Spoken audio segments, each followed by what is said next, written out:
environmental education.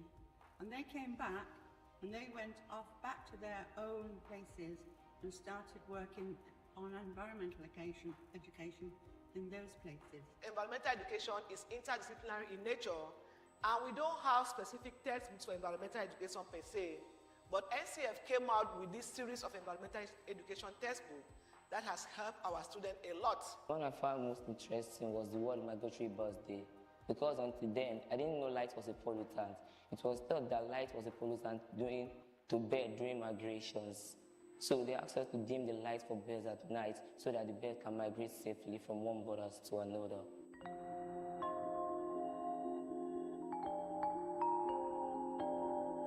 The NCF in the past 40 years has made several landmark contributions to national development, especially with its role of working with the government to align Nigeria's plan and actions. Some of those key contributions include drafting of the National Conservation Strategy, otherwise known as the Roadmap document for the decent conservation of natural resources in Nigeria in 1984, supported the enactment of the Endangered Species Decree, now an Act of Parliament, drafting of the Nigerian Conservation Education Strategy in 1988, facilitated the setting up of the Department of Environmental Education in University of Calabar in 1991, instrumental to the setting up of the Federal Environmental Protection Agency, FEPA, which evolved into the Federal Ministry of Environment and Natural Resources in 1992, instrumental to the establishment of the Federal Ministry of Environment and some other states' Ministry of Environment or Forestry in 1999, instrumental to setting up of the Nigeria National Park Services in 1999, led the review of the National Biodiversity Strategic Action Plan for Nigeria in 2012, drafting of the Nationally Determined Contribution, NDC, on climate change.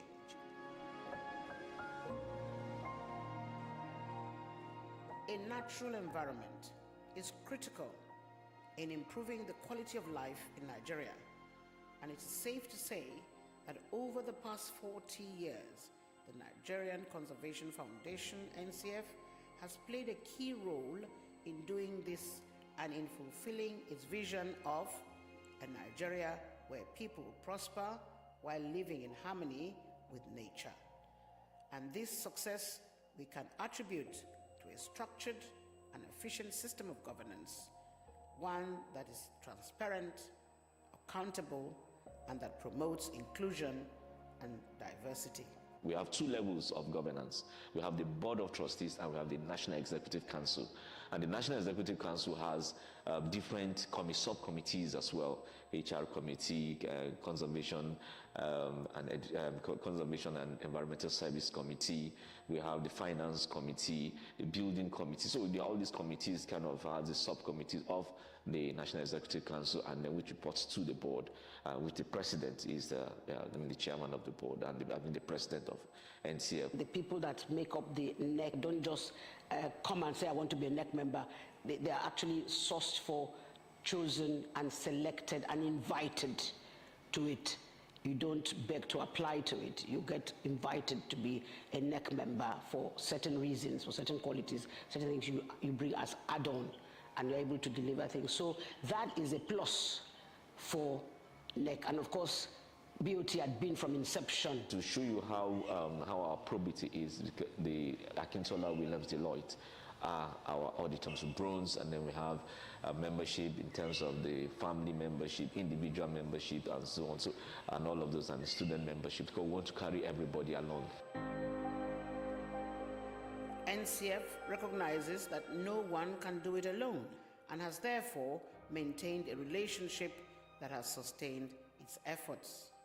The partnerships cut across government institutions, institutional international partners, international development agencies, corporates and private businesses, academia, the media, faith groups, local non-governmental organizations, NGOs, and other relevant stakeholders. Nigerian Conservation Foundation is the BirdLife partner in Nigeria. It was one of the first organizations across Africa to become Even later this year, we hope to sit together with the Director General of NCF again to plan for future years like we always do. So I think it goes from strength to strength. NCF has partnered with the Lagos State government through the Ministry of Environment for over 15 years in hosting the Work for Nature program and also in carrying out other nature conservation projects. The state government has made a lot of donations and support to the foundation, but the most significant is the donation of this canopy walkway that I'm standing on. It is the longest canopy walkway in Africa and the second longest canopy walkway in the world. The NCF prides itself as being in the front line in Nigeria's conservation and environmental protection. In this niche, the NCF has developed the Strategic Action Plan, SAP, that will guide its activities in the next decade. These plans are built on 4 main pillars, namely saving species in peril, the green recovery in Nigeria,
Good morning, everyone. Can we have a seat, please?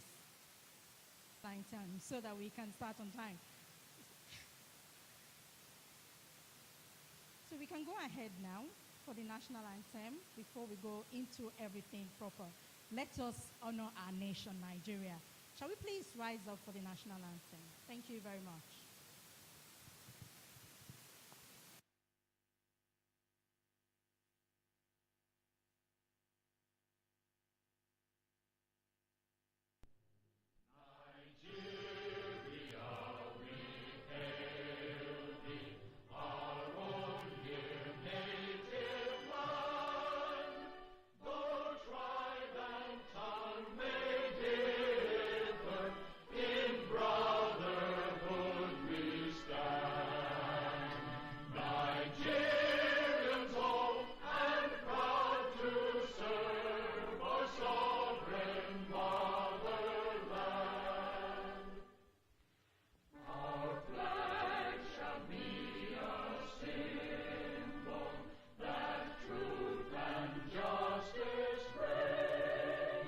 The audio thing. So, moving ahead, thank you, Mr. Lanre Mojola, who is the DG Lagos Safety Commission. Thank you for joining us this morning. All right. Actually, we're supposed to have the governor here with us this morning, so I understand the commissioner is representing him. Thank you, sir, for representing. So he's sitting down there as the governor of Lagos State. Also representing the, okay. So I've just said that, sorry. So Mr. Larry Mojola is the DG Lagos Safety Commission. Thank you so much for joining us this morning. I have loads of people here to recognize. You see, Special Advisor to the Governor on Environment, Engineer Rotimi Akoju, thank you for joining us. Special Advisor to the Governor on Climate Change and Circular Economy, Titilayo Oshodi, thank you for joining us this morning. Mr. Olushoga Odushelu, I got it right. I really want to get the name right. Thank you so much, sir. General Manager, Policy, Government, and Public Affairs. Thank you so much, sir, for joining us this morning. And also all our life fellows, the Nigerian Conservation Foundation. We have Yeye Adenik, Mrs. Yemi Adewale, thank you for joining us. Mrs. Akin Shefumi, thank you so much for joining us this morning. Mr. Olakunle Fafiola, thank you for joining us. And also, representing the Edu family, Mr. Goyega Edu, thank you so much for for coming in this morning. And also Mrs. Onaridu, thank you so much for joining us. It's a pleasure to see you, ma'am. Thank you, everyone. I keep going on. Dame Maria Fateh Williams, thank you, ma'am. She's a member of the NEC. For joining us, Mr. Desmond Majekodumi, thank you for joining us this morning. Also, Mr. Dimeji Salaudin, you're welcome. And now we move on to, of course, there's still more to be recognized. I'll come back, but let's just stop a bit before I've been told to go on. So we'll just go to, we come here every year to talk about the environment, to talk about what goes on. We've had kings, speak to us here. We have advisors of kings speak to us here. We have ministers. Today we're going to have some, don't take my word for it. Many people have said that, fake news is going up and down, but I can assure you there's no fake news here. But just a moment now, I'm sure the guy at the back is ready for me. I'm going to see what we've done over the years, what we've achieved, the conversations we've had here, before we move on to what we're going to do today. The past speakers, please.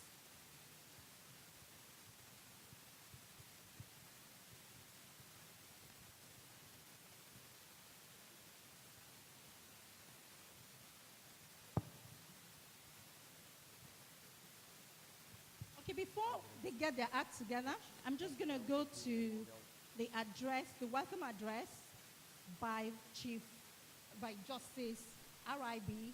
Adebi, please.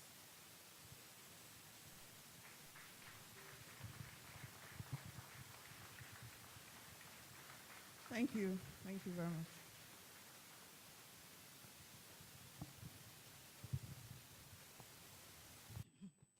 Good morning, everyone. First of all, Your Excellency, Mr. Governor, distinguished members of the High Table, our board members, all protocols duly observed. First of all, I'd like to apologize for the late start of this program this morning. I shan't say it's a Nigerian factor. I won't say that because it's not. We just apologize and hope that you, in the spirit of the new year, you understand and forgive us. So you're all warmly welcome to the 23rd Chief Eseledu Memorial Lecture. It gives me great pleasure to welcome us all, particularly our revered guest speaker, the former Vice President of the Federal Republic of Nigeria, an academic, a renowned scholar, a distinguished senior member of the only learned profession, a conservationist, and climate action advocate, Professor Yemi Osinbajo, SAN, GCON. You're very, very welcome, sir. Who will be speaking to us today on the topic, Greening Africa's Economies, Can Climate-Positive Growth Deliver Prosperity? I am sure at the end of the lecture, we will all be better educated on the principles of a green economy, how to achieve a green economy, the positive aspects of climate change, what constitutes climate-positive growth, and how it can deliver prosperity to Africa, Nigeria, the states, and us as individuals. I shall not even attempt to begin to summarize the topic, the issues it encapsulates, the challenges it creates, or the matters arising therefrom, seeing that I also are in dire need of schooling myself and look forward to being taught by Your Excellency. I must specifically appreciate you, Your Excellency, for accepting without any hesitation our invitation to deliver this lecture. It was one contact, one letter, one message, And the answer was positive all the way. Thank you very much indeed.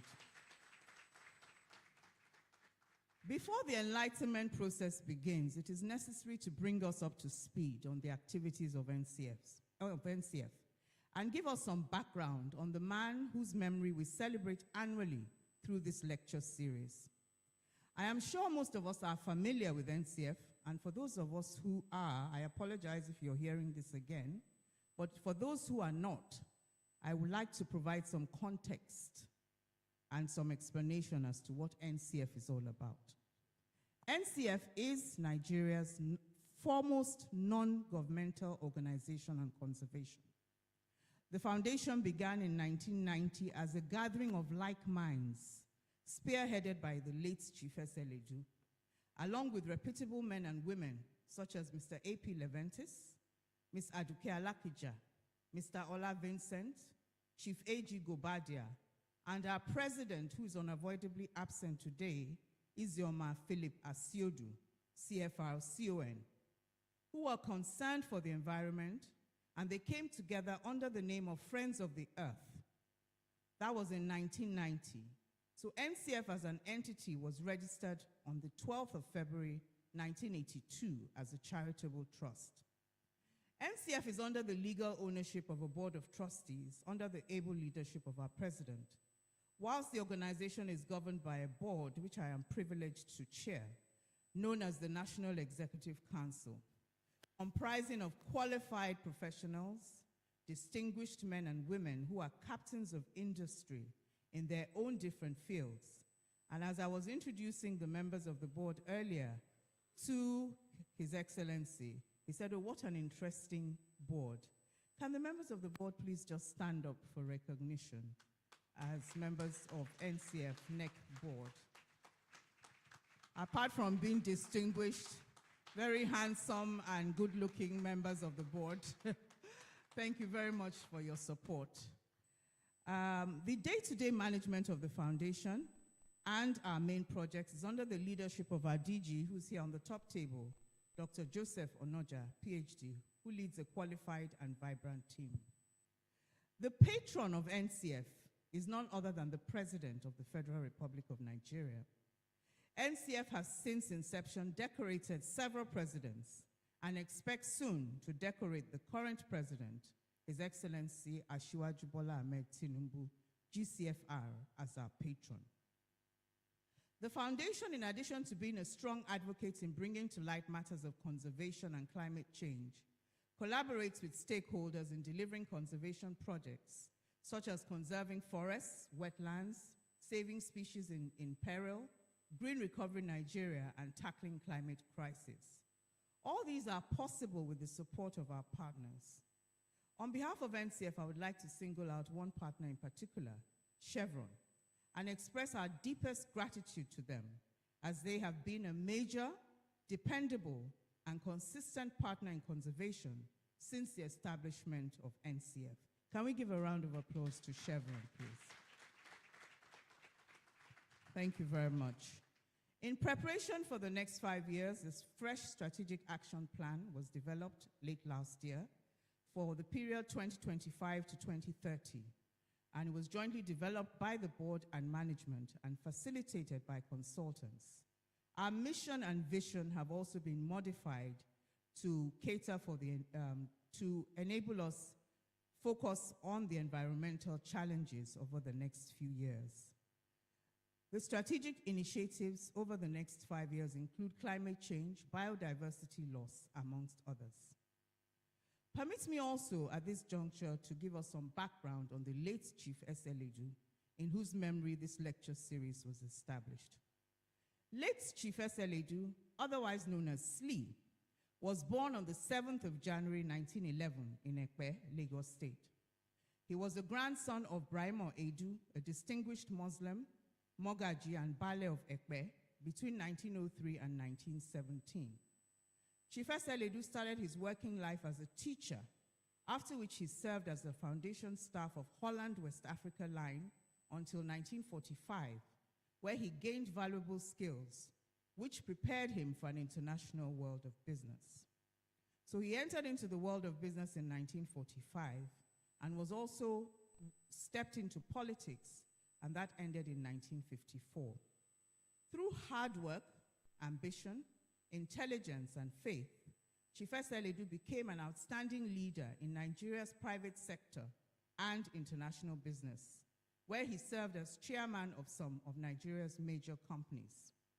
He was a leader excuse me, in religious, educational, and social organizations, and of course in conservation.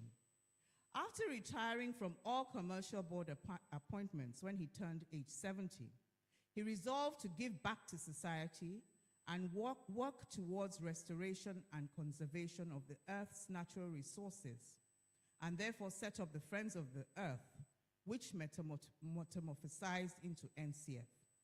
He was blessed with longevity and good health, and was able to pursue his dreams along with his fellow conservationists with vigor, passion, and conviction for 21 years before he passed away peacefully on the 8th of January 2002, a day after his 91st birthday.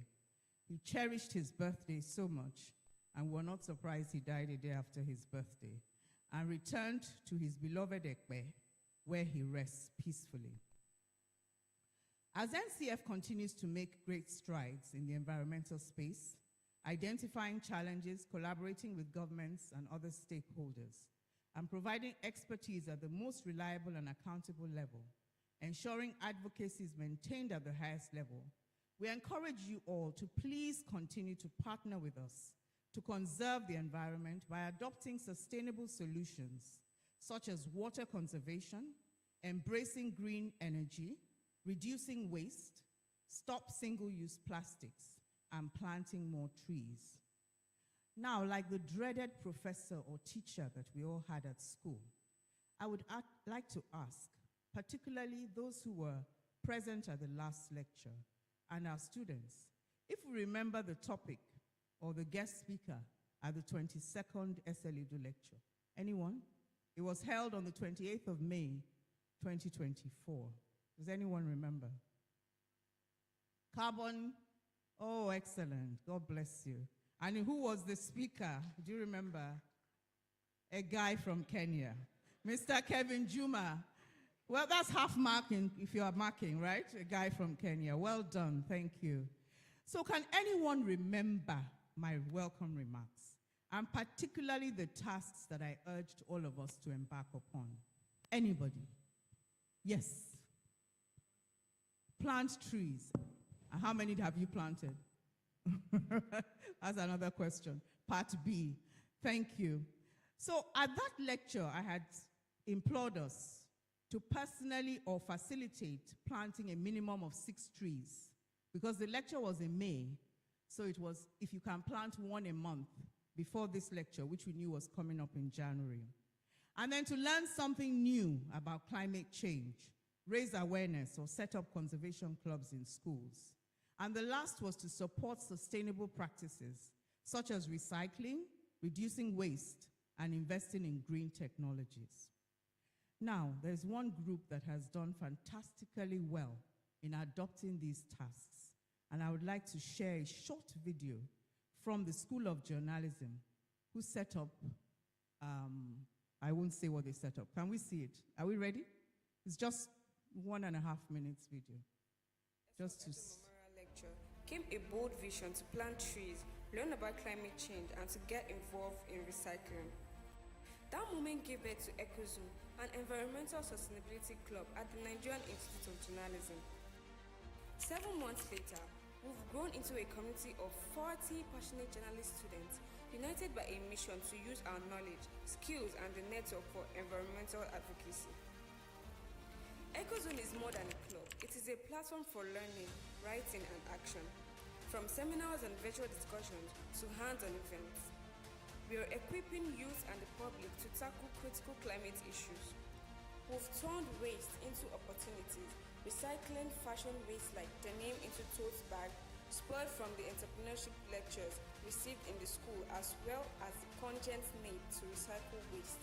We've also planted 10 Ashoka trees in front of the school premises, leaving a lasting impact on our environment.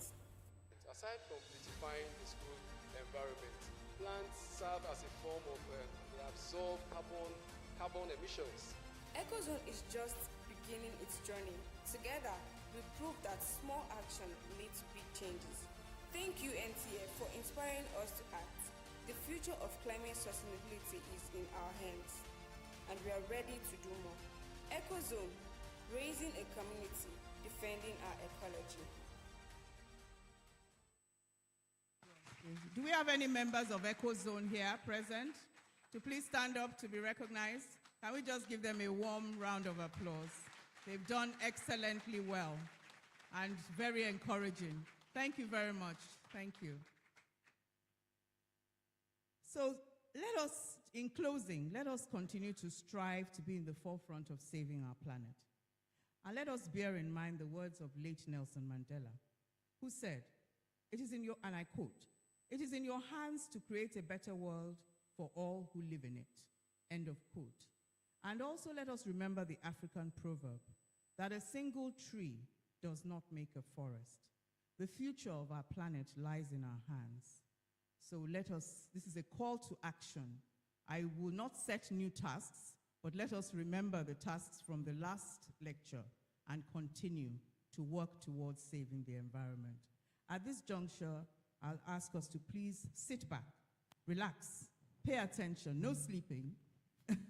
Pay attention, you can't even sleep with our guest speaker, and enjoy the lecture. Thank you very much all for coming, and Happy New Year again.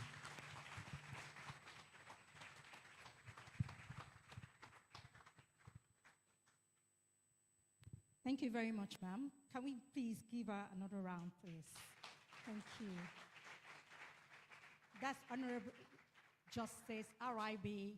Adebi. She's the chairperson of the National Executive Council of the Nigerian Conservation Foundation. You know, one beautiful thing, I like you introducing her because she's in the judiciary, and then she's working for the environment, you see, and you start wondering, what is going on? Covering environment, one thing I've found that is, environment, it just connects everything together. Everything together, you're going to find out today.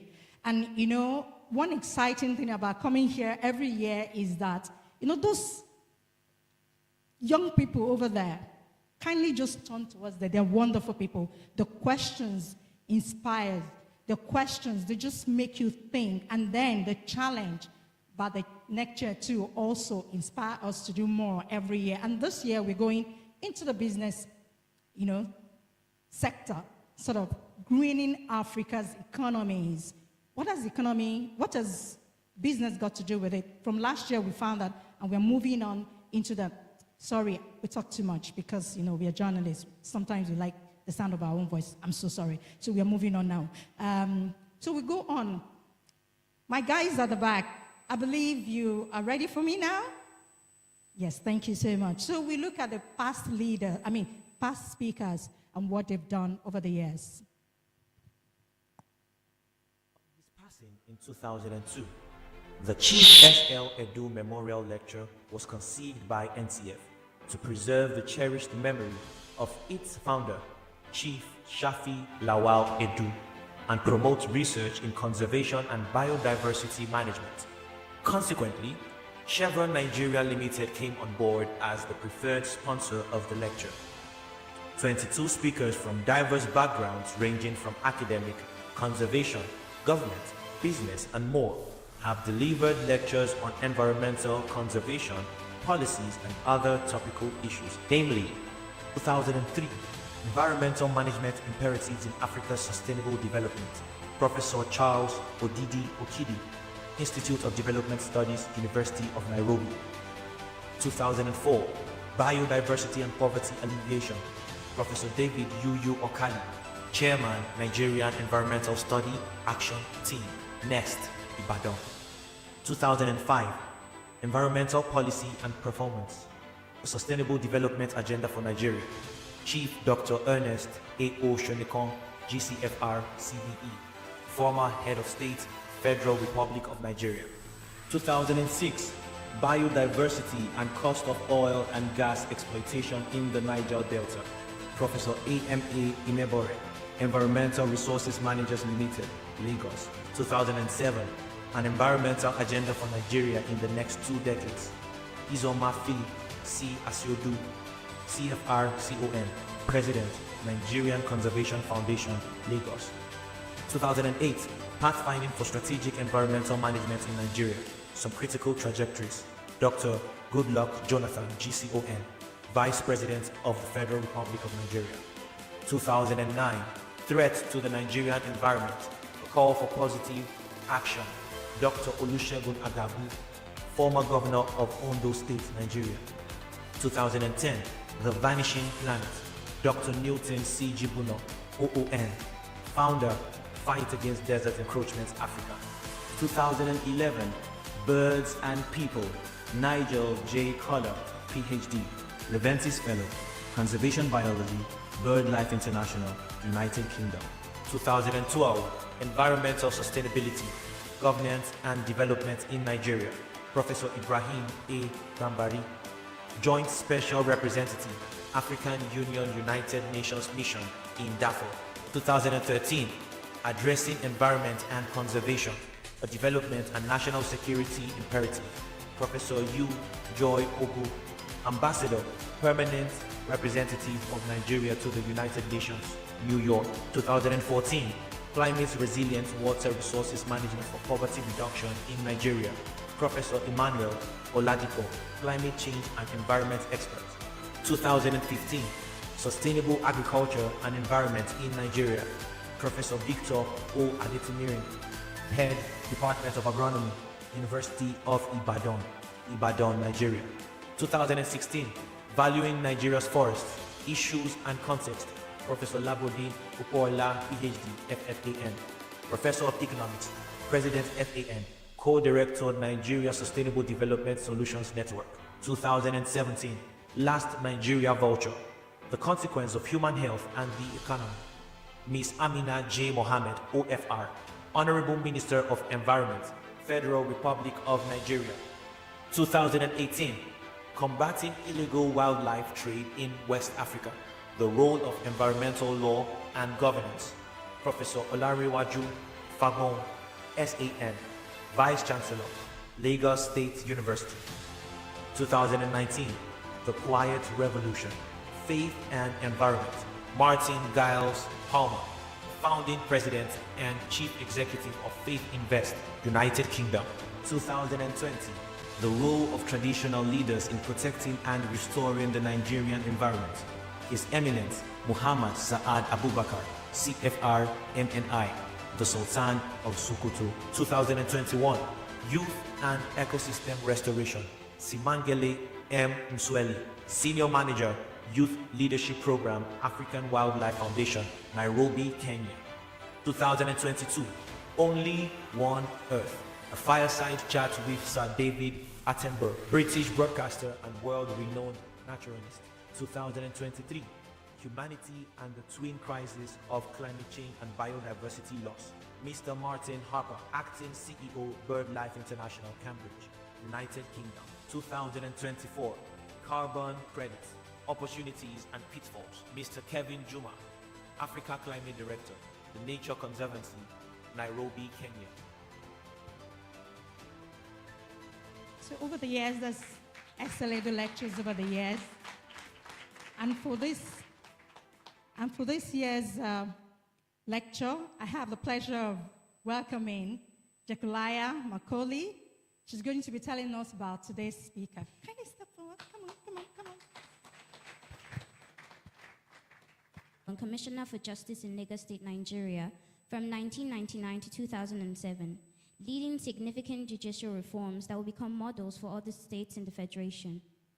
Before his political career, Professor Osinbajo was a professor of public law at the University of Lagos, a founding partner of Simon Cooper, a prominent commercial law firm in Nigeria, and earned the prestigious rank of Senior Advocate of Nigeria. He served in the justice sector of the UN mission in Somalia and was a member of the UN Secretary General's Committee on Rules on the Conduct and Discipline of Peacekeeping Forces. He was ethics advisor to the board of the AFDB and served as an independent director of Citibank Nigeria.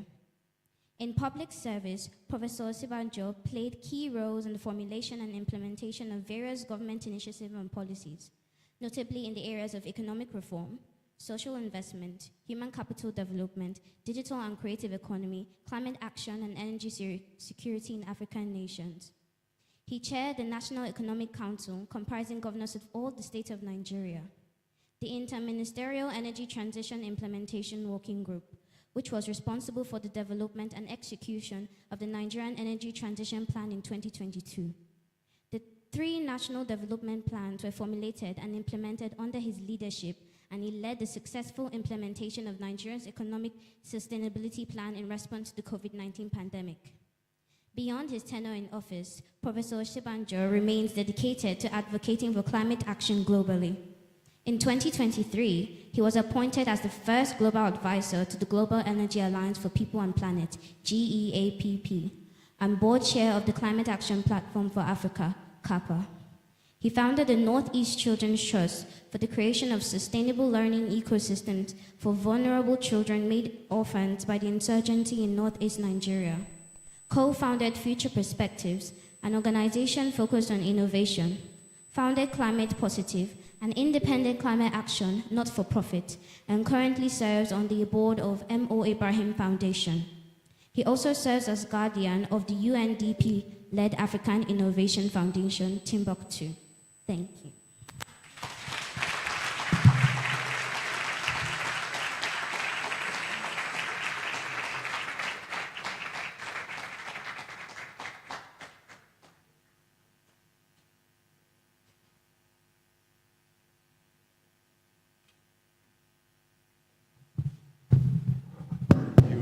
Thank you very much for that very wonderful introduction. And you're introduced like that, you better make sense, you know. Thank you. The chair of the National Executive Council, the Nigerian Conservation Foundation, Justice R.I.B. Adebi, the Commissioner for Environment and Water Resources, Lagos State, Mr. Tokunbo Wahab, who is representing the governor, members of the Board of Trustees of the National Conservation Foundation, the Nigerian Conservation Foundation, members of the National Executive Council of the Nigeria Conservation Foundation, the Director General, Nigeria Conservation Foundation, Dr. Joseph Onoja, Wert Bonner, the Consul General of the Federal Republic of Germany, Sally Woolhouse, Head of Economic Development and Climate and Energy, the British High Commission, the Special Advisor to the Governor on Environment, Mr. Rotimi Akodu, and the Special Advisor on Climate Change and Circular Economy to the Lagos State Governor, Titilayo Oshodi, Mr. Odushelu Odushoga, General Manager, Policy, Government and Public Affairs, Chevron Nigeria, council members, distinguished guests, students, ladies and gentlemen. I must say that I am very grateful indeed, very deeply grateful to the Nigeria Conservation Foundation for inviting me to deliver this 23rd Chief S.L. Edu Memorial Lecture.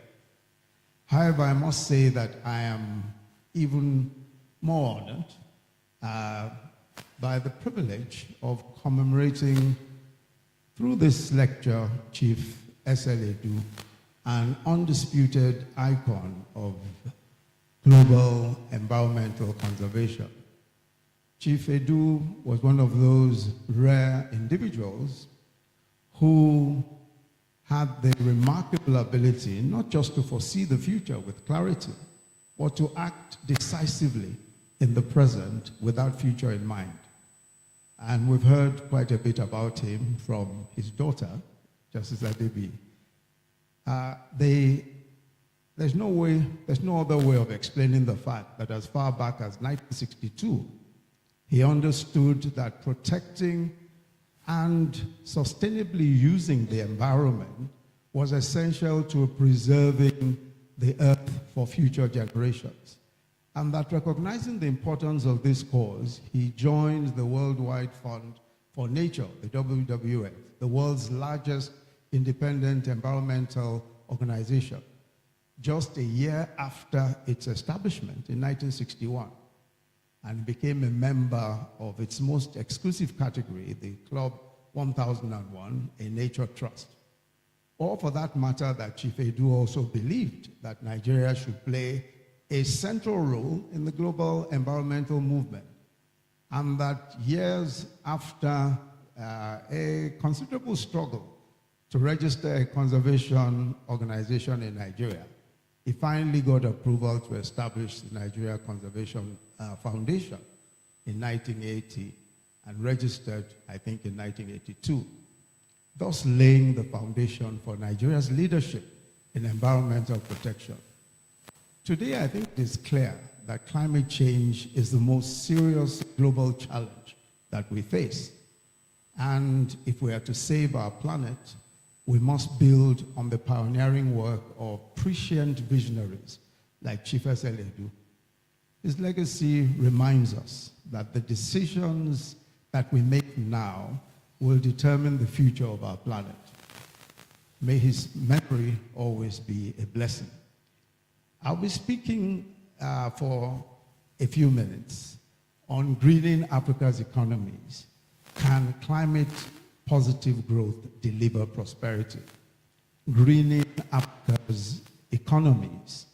Can climate-positive growth deliver prosperity? Africa's climate change experience is a paradox. We are the least emitters of greenhouse gases, the dangerous gases.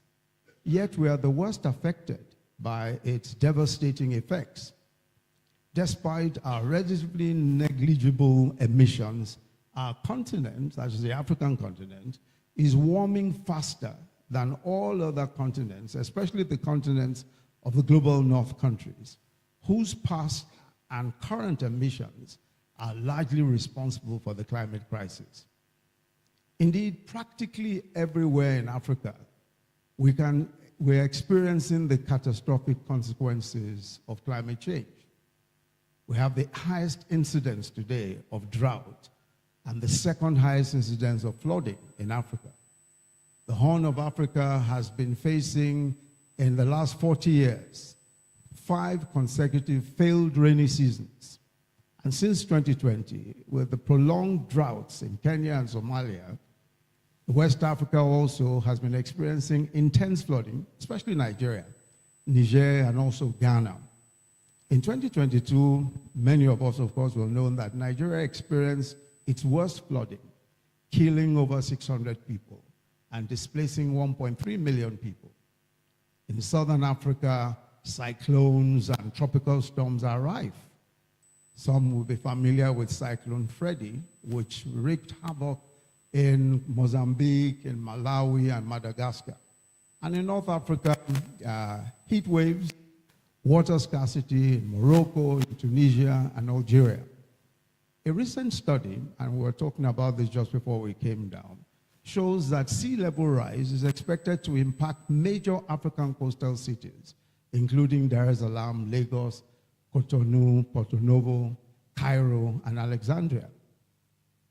But the climate crisis is not Africa's only existential challenge. I think it's important to always emphasize this, that for Africa, it's not just the climate crisis, it is also extreme poverty. And of course, this includes unemployment, food insecurity, severe infrastructure deficits, and of particular importance, something that the experts will describe as energy poverty, which just simply means lack of access to energy for a large number of our population, especially electricity and clean cooking fuels. Now, all of these, of course, are crucial in this context because energy poverty simply makes extreme poverty or poverty worse because it inhibits any kind of real growth or job opportunities. And some of the evidence that we see demonstrates that the availability of energy is directly related to income and development, both at the individual and the community level. And the energy poverty issue in Nigeria, in Africa generally, is huge. Over 600 million Africans have no access to electricity, and 150 million have irregular access.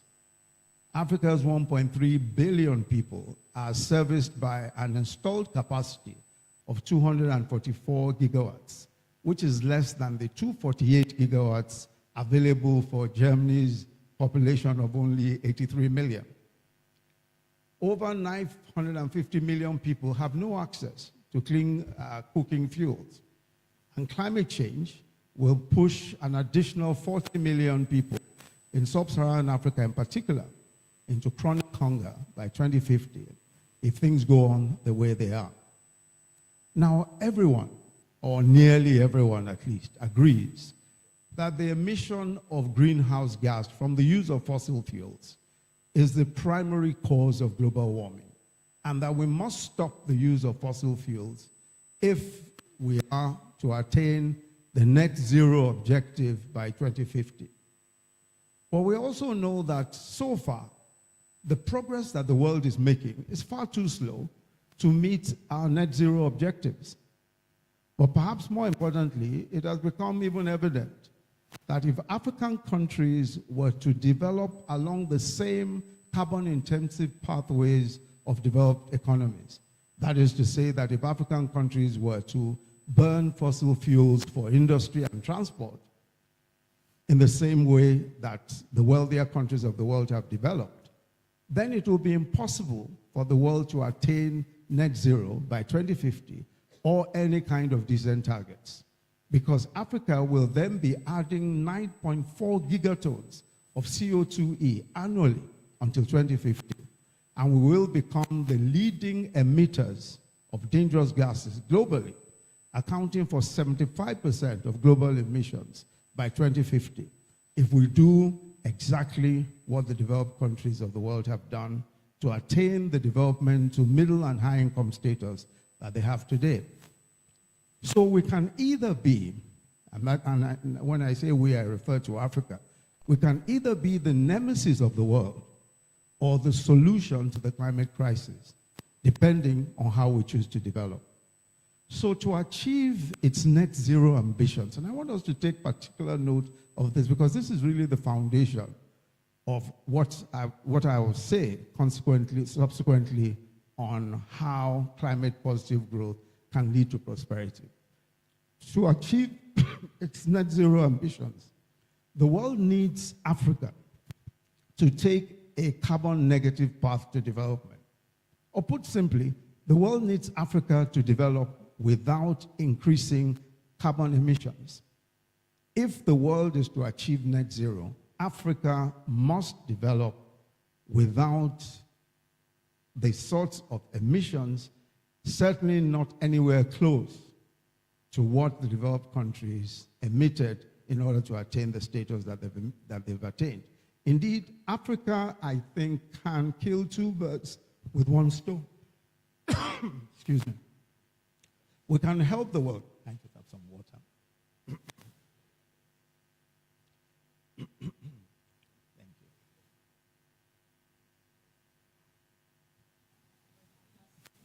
That's okay.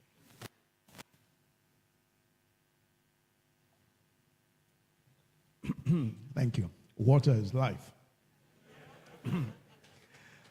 We can help the world, really, we can help the world meet its net zero target by developing on a green pathway, or what is described as climate positive growth. The important thing about this is that it will create jobs and wealth and deal with extreme poverty. And I think we should ask ourselves the question, why does the climate positive growth paradigm for development make sense? Why does it make sense for Africa to develop along a green economic paradigm? It is because we have climate competitiveness. That is to say that our economies will do better than most other economies if we go green. And this is so especially as the world increasingly pays for climate solutions.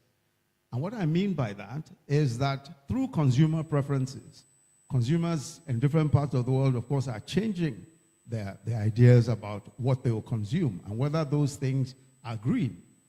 There's also a price on carbon. In many, many different economies today, there is a price on carbon. In other words, you're emitting carbons, you pay a price for it one way or the other. Or the rules that enforce a shift to lower emission solutions. For example, Europe's what are called CBAMs, the carbon border adjustment mechanisms. These are taxes on carbon that is in embedded products imported into the EU, for example. So if you're importing certain items into the EU and it is whatever carbon is embedded in those products, you pay some kind of a tax for it. And the way that that works is obviously is that it not just discourages carbon intensive industries that are producing products, but it also makes sure that you pay a price for it. So the places in the world that can provide green solutions most cost competitively have a massive economic opportunity. So if as in Africa we can produce any product that is competitive, green products that are competitive, we already have a massive economic advantage. And thanks to Africa's abundance of high quality, untapped renewable energy, our young entrepreneurial workforce, and our relevant natural assets and resources, we have the key ingredients to be a major climate action powerhouse. Indeed, being late starters to industrialization and our low carbon footprint can actually be an advantage to us, enabling us to develop greenfield energy manufacturing, saving us the cost of abandoned legacy carbon-intensive manufacturing projects. And by pursuing an industrialization pathway using renewable energy, of which we have 60% of the world's potential, we can actually develop the first green industrial civilization. We can green global manufacturing and supply chains. We can protect our carbon sinks and remove carbon from the air. We can achieve economic growth without growing emissions or even keeping emissions constant. This way, we can actually realize economic growth, job creation, livelihood improvement by being a part of the climate solution. I think it's also been very, very well argued that Africa probably has the best potential in terms of the green and blue assets that we have to become the first truly green industrial civilization and thus enable the world to achieve its net zero objectives. Africa is a global powerhouse of natural and renewable energy resources, and this positions the continent at the heart of the green transition. Now, there are some facts from very well-established published resources that show that Africa holds 1/6 of the world's remaining forests, 1/6 of all of the forests. And forests, of course, are important because they are carbon sinks. That's what absorbs the carbon dioxide from the air. And Africa's forests absorb something in the region of about 1.5 billion tons of carbon dioxide annually. The Congo Basin rainforest is the planet's largest tropical carbon sink, absorbing more carbon than the Amazon and Southeast Asia combined. The forest of the Amazon, which of course is one of the largest carbon sinks in the world, and Southeast Asia, all combined. 3 of Africa's largest marine ecosystems are among the world's top 4 in productivity. For carbon capture, for the carbon capture potential, regions such as the Rift Valley, Zululand and Basin, the Zululand Basin, Rovuma, the Rovuma Basin as well, and Ethiopia's Blue Nile offer prime locations for carbon capture technologies. These are areas, where carbon capture technology will prosper like no other place on the face of the earth. Perhaps one should mention, as an aside, that carbon sinks in the developed economies have been completely depleted over time. The US, for example, has lost over 30% of its forest reserves since about the 1630s. Also, Africa is rich in the minerals which are essential for low carbon technologies. And this includes cobalt, graphite, and manganese. Manganese, of course, you know, is used in battery storage, as well as the platinum group metals, which are key for green hydrogen production. Bauxite and chromite, which are important components in the manufacture of solar panels, and phosphate rock, which is vital for making batteries and fertilizers. As of 2022, Morocco held 2/3 of the world's phosphate rock reserves. The Democratic Republic of the Congo, DRC, produces over 2/3 of global cobalt. South Africa is home to 90% of the world's platinum group metals. Guinea holds the world's largest bauxite reserves. Mali has 840,000 tons of lithium reserves. Of course, you know how important lithium is now in new battery technology. Niger is the second largest exporter of uranium ore. Gabon is the second largest producer of manganese in the world. Zambia is the world's top exporter of unrefined copper. Mozambique is the second largest producer of graphite. Zimbabwe is the third largest exporter of chromium ore. For renewable energy potential, Africa has 40% of the world's solar resources. Kenya is probably the world's leader in geothermal capacity, power capacity, especially that's under construction today. The Olkaria plant is one which everyone is looking at as perhaps what will be the standard for geothermal plants in the world. Ethiopia is making good progress with the Hawassa Eco-Industrial Park. Wind power would improve electricity generation 30-fold in Chad, in Mauritania, in Niger, and Mali with full deployment. The Grand Inga Dam in the DRC could generate 40,000 megawatts of electricity, twice the capacity of China's Three Gorges Dam, currently in the world's largest, which is currently the world's largest. So the economic case for renewable technologies for manufacturing is getting stronger and stronger by the day. In other words, that we can actually use renewable energies for manufacturing as opposed to burning fossil fuels. Last year's IEA publication showed that already the total cost per kilowatt hour of grid-scale solar, including storage, is lower than that of gas peaking technology, even without the valuing the fossil fuel price volatility and without putting a price on emissions. In other words, it is getting cheaper now to use solar power for manufacturing as opposed to even gas, which we know is relatively cheap. And that is improving day by day. In other words, it is getting cheaper and cheaper, literally by the day, to use renewable energy for manufacturing purposes.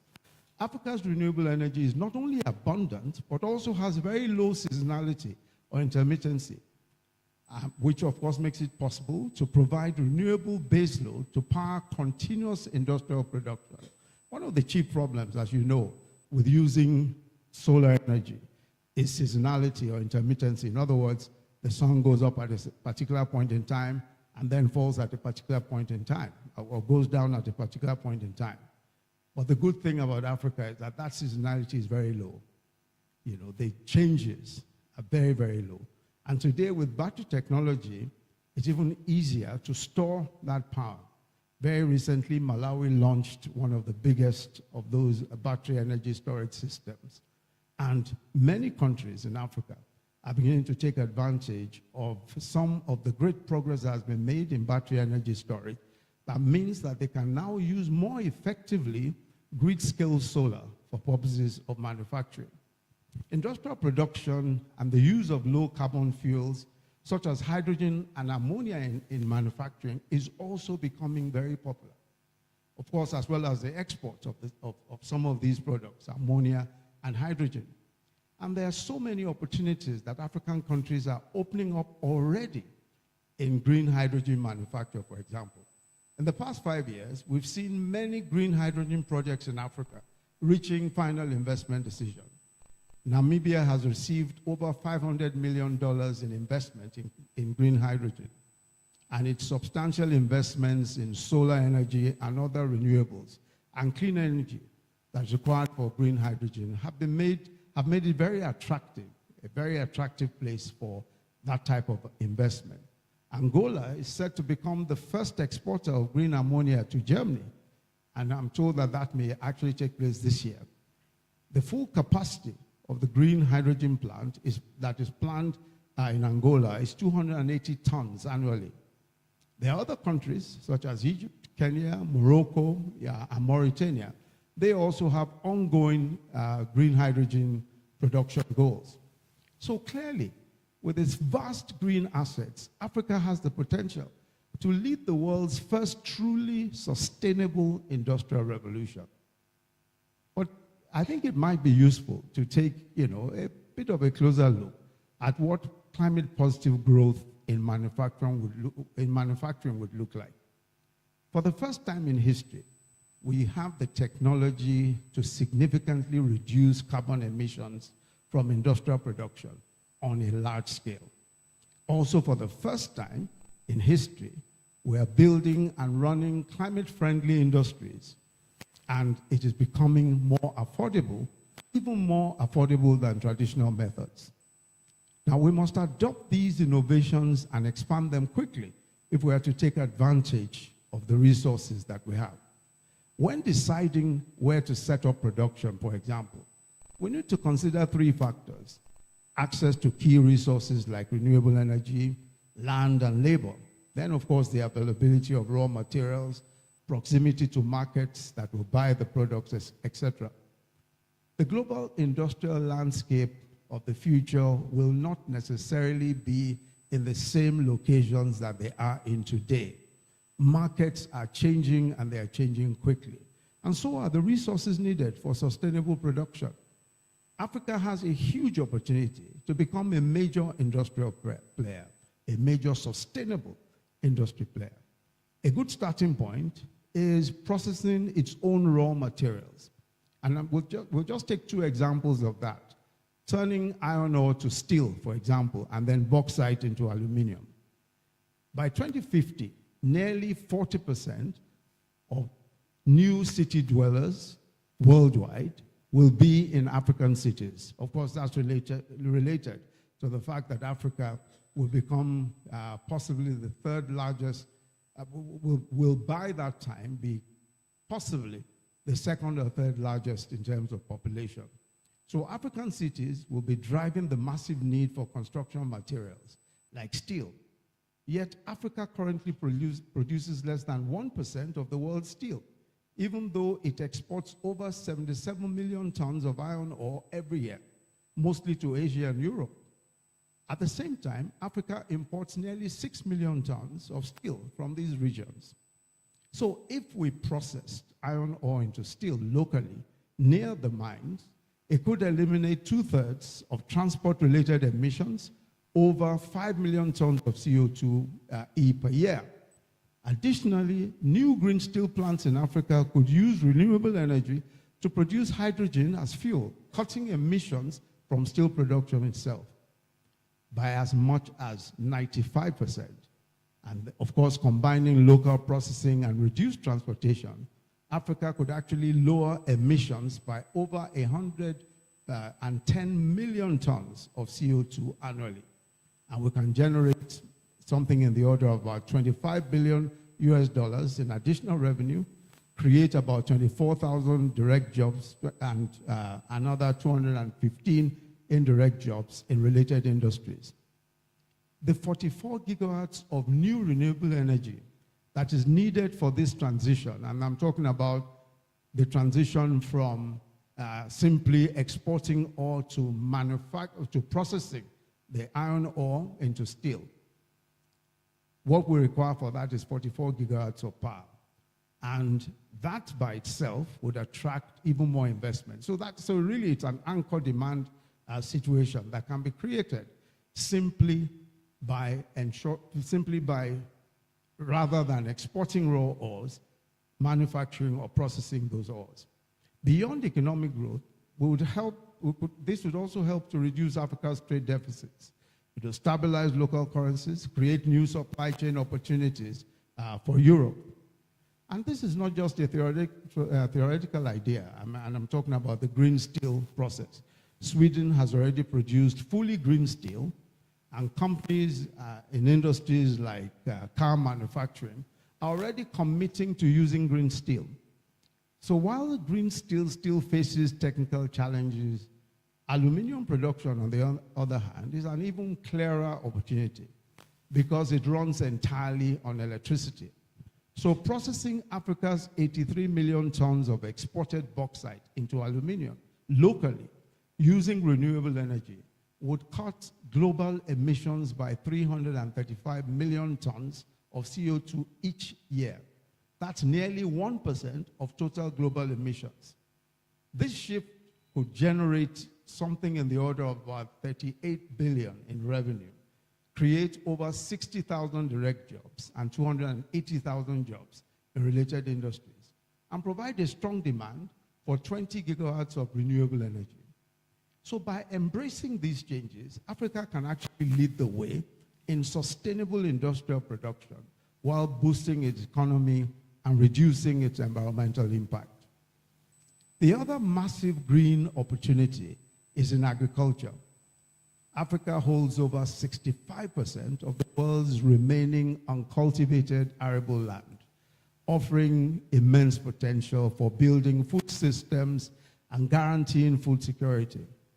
However, industrial agriculture contributes almost 1/3 of global emissions.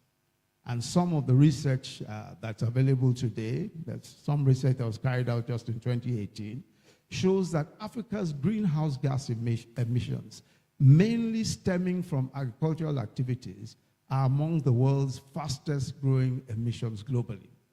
So there's a need to adopt climate-friendly and sustainable farming methods, or climate-resilient agriculture.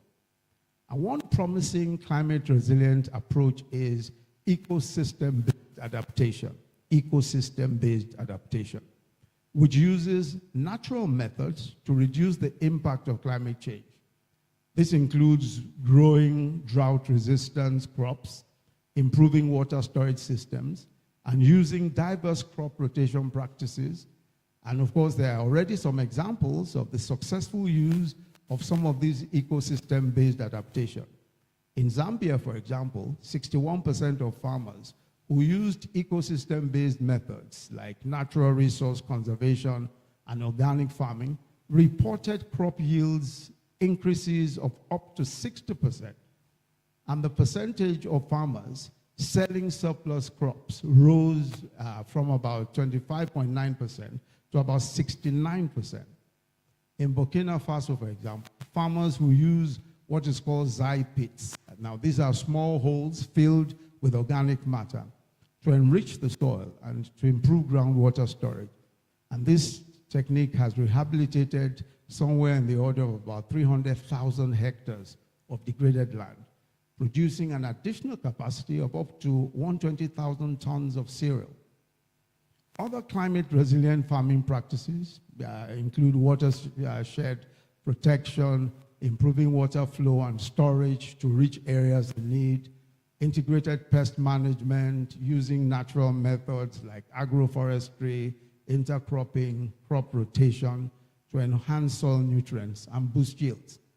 Forestry conservation, of course, is also very important, especially preserving forests and using forest resources sustainably. Natural fertilizers, the use of natural fertilizers also, using manure and compost instead of chemicals. Pollinators, supporting bees and other natural pollinators can increase fruit yields by up to 5%. Now, these solutions are also affordable. They're also cheap and accessible. A project in Zambia, for example, costs in dollar terms just about $207 per person, while similar programs that have been done in Uganda and Mozambique cost $14 and $120 per person, respectively. Now, these compared to traditional costs, are hugely cheaper. Key practices also for sustainable agriculture that have been tried and tested include what is described as regenerative agriculture. That is reducing monocropping, growing only one type of crop repeatedly. So we reduce monocropping by growing several crops on the same hectare of land. And then, of course, water harvesting and irrigation. Only 5% of farmland in Africa is irrigated, showing significant room for improvement. There's definitely a room for improvement in irrigation. Most of our irrigation at the moment is rain-fed. Diversified cropping systems, rotating and growing different crops to maintain soil health and increase productivity. Now, by investing in these methods, African farmers can actually increase their yields while minimizing environmental damage, and ultimately proving that Africa has the potential not just to feed itself, despite climate challenges, but indeed to feed the world. So for Africa to pursue a climate-positive growth path, there are a few important things that African countries need to do. And I think that, just in making the case for climate-positive growth, in other words, green industrial growth, there are a few things that African countries or African economies need to take into account. The first is that we need to speak with one voice. African countries need to speak with one voice. There are several different places where we have to influence policy, and that's global policy. And you cannot influence global policy if people are saying different things. So there's a need to speak with one voice. And this is key to getting our agenda recognized and incorporated into emerging global rules and instruments. The second thing that we need to do is to put our house in order and deal with the obvious governance issues of transparency and accountability, especially in public procurements. The protection of democratic processes and the rule of law, security, not just because of risk perception issues, but to give our people a fair chance to live well and to prosper. The third is to focus our economic growth and development plans on these green opportunities. In other words, we need to structure internal policies and regulations in such a way that support climate-positive trade and industry. We cannot speak about climate-positive growth. Again, practically all African countries through the AU have endorsed the paradigm as a correct paradigm, especially at the African Climate Summit in Nairobi. But we must go beyond the verbal assertions and the verbal affirmations. We must actually introduce policy and be consistent about policy in this respect. The fourth point is that we must actively work at harmonizing trade, environmental and industrial policies across the continent to ensure a level playing field. Of course, now we have the AfCFTA, that's the African Free Trade, the Continental Free Trade Agreements, which is a way of integrating trade policy. And I must say that a lot of progress has been made. The Guided Trade Initiative of the AfCFTA has shown the great potential that exists in the African Free Trade Zone. And some of the countries that have participated have already shown some progress in trade relations and in their own trade turnovers in their countries. 5, we need stronger and deeper African capital markets. Stronger, deeper African capital markets. And African financial institutions are going to be very key to promoting investments in this respect. And that work requires a lot indeed. It requires a lot of collaboration between our countries and our institutions in order to deepen our capital markets. Quite a bit of work has already been done by Afro-Exim and by the AFDB in deepening African capital markets, and I think that they ought to be commended for some of the good work that they're doing. We also need to develop critical infrastructure, especially climate-resilient infrastructure, to support industry and trade. Again, some great work has been done. Afro-Exim in particular has promoted about 6 of these types of climate-resilient industrial parks all across Africa. And there's a lot of collaboration now going on also with the AFDB to at least set up some of the models that countries can actually work with. Now, what global cooperation is needed for climate positive growth? I mean, we've talked about what African countries should do, but what should the rest of the world do to make climate-friendly industrial growth a reality? The first is that we need to make the right investments and funding. That is to say that the world has to make the right investments and funding. And this is very important because we cannot talk about looking for 2050 zero carbon emissions, save the world by 2050, if the world is not prepared to accept the position that Africa is central to that coming to happen, to that coming to pass. It is absolutely important that the rest of the world sees this not just as, it is not, I mean, and Africa is no longer presenting any kind of victim story. We are saying that we are central to the world achieving its net zero objectives. And that just has to be taken as an economic and commercial proposition. And this is why it's so important that we cannot continue with the same financial systems that we have. So Africa, for example, today faces higher borrowing costs due to real and perceived risks, which cancel out its natural advantages in climate-friendly industries. The Climate Action Platform for Africa, for example, found that just a 20% higher cost of capital over the past decade resulted in a missed opportunity of 27 terawatt hours of renewable energy. In other words, if we had the advantage of not paying 20% more borrowing costs, we'd have been able to produce 27 terawatt hours of renewable energy. So that was lost because of the high cost. The cost of borrowing in Africa can sometimes be 5 times higher than if you are borrowing from other regions. And that, just simply means that investment is difficult to realize where cost of borrowing is so high. And this, of course, means that even more projects will never get off the ground. So to fix this, we need a mix of solutions, all of which must be implemented, one after the other. Developed countries must fulfill past promises, including the Paris agreements and the Paris commitments. The loss and damage fund agreed upon at COP27 should be activated. I mean, there have been loads of commitments that have been made at all the COP from all of the Paris agreements and the series of COP meetings. These commitments have never really been fully realized in any way. The commitment to produce $100 billion per year in climate finance for developing countries, of course, has never been met in any one year. The second is that there must be a reform of the global financial system.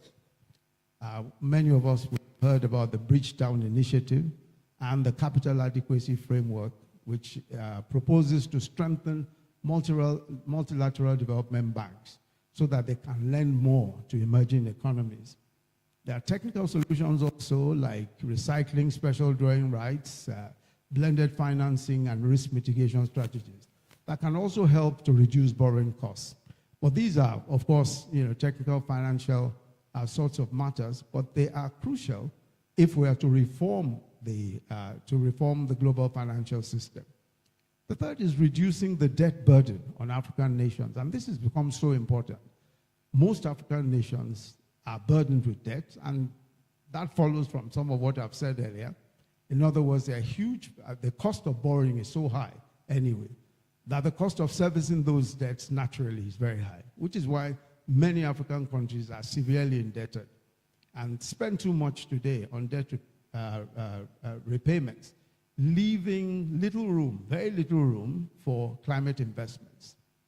Some leaders, African leaders like President Ruto of Kenya, in addition of the AFDB, and Musa Faki, the AU Commission President, wrote a joint article, and they have asked for a 10-year pause on interest payments for African foreign debt to allow for climate investments. The debt relief for green and inclusive recovery, that's another initiative, which is now supported by 41 former African finance ministers and central bank governors, proposes debt reductions that can restore financial stability while allowing countries to invest in sustainable development. Today, some former African leaders, led by Chief Olusegun Obasanjo, Nigeria's former president, have committed to an initiative to support this DLGR initiative. And the simple proposition that the initiative makes is that let us give sufficient debt relief if we are serious about climate finance, if we are serious about African countries contributing to the whole transition journey, then we must give enough headroom for these African countries to spend on climate finance. Then, of course, there must be new sources of climate finance, new funding mechanisms, such as carbon pricing. And we heard that just last year, there's a lot of talk about carbon markets, and here, the lecture was on carbon markets. Climate levies, taxation can also generate additional investment. There's also a very important point about revaluing Africa's natural wealth. Africa's economy is undervalued because it does not account for its vast ecosystems, including forests and wetlands, which has absorbed huge amounts of carbon dioxide. So there is the argument, and I think it's a valid one, that Africa's natural capital should be formally recognized and monetized. And I think it's only fair that countries that commit to preserving critical ecosystems for the benefit of the world should be compensated fairly for their role in that in climate action. And simply what this is saying is that if we do so, we would allow African countries more access to funding for green development. I think the simple point that is being made here is that look at the carbon sinks that we have, for example, the huge forests that we have, which absorb up to 1.5 billion tons of carbon dioxide annually. That is not factored into our GDPs as countries of Africa. It's not factored into GDPs. It's not factored into even the lending considerations, the credit considerations when money is being lent to us or where we are borrowing money. So the truth of the matter is that if countries or regions of the world are contributing so much to absorbing carbon dioxide because they are preserving their forests and they're not raising down their forests and using their forests for various other purposes like firewood and all sorts of other things. If they are not doing so, then they must be compensated for that forbearance. And that compensation must come in the way of factoring that into their GDP or factoring it into the cost of lending and so many other ways by which that can be done. So I conclude by saying that, climate positive growth and any such paradigm for development offers a new beginning for African economies, one in which we are in the driver's seat, and one where our comparative advantage is obvious and it is a feasible comparative advantage. And I think that African countries have come to the point where we must embrace this opportunity. We must embrace this opportunity really and take it seriously and begin a new pathway which I think will put us way ahead of other parts of the world. Thank you.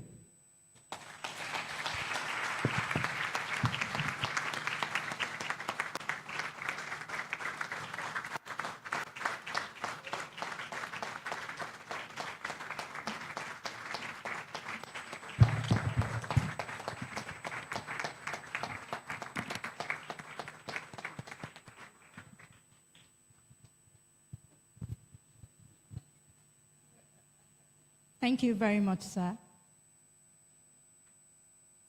I'm sure we've learned a lot from him this morning, and I hope you're prepared, sir, for the next session,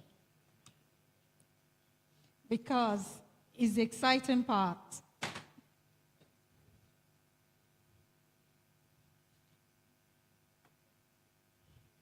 This is where we go into the question and answer. But the exciting one for me is the last point that he made, which is the natural capital accounting for the GDP. I know the United Nations have been saying that.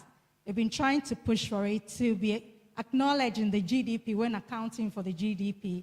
And I hope get something out of it. Because when we decided to do the Red Plus, it's been cancelled. And, you know, in Nigeria, not really giving us what we want. But I'm hoping that our natural capital, which is our forest and our biodiversity, going to be incorporated into our GDP. Now we go into the question and answer session, which is the exciting one. Please have question, kindly. Okay. I can see a head. Okay, another one there. All right. Okay, so I'm going to start from the front. I'm sorry, before I come to... Can I just see the number of people, please? Yes, I've seen them. I've seen them. So what? I have 3 here. Oh, my God. Sir, are you ready? Please, no comment.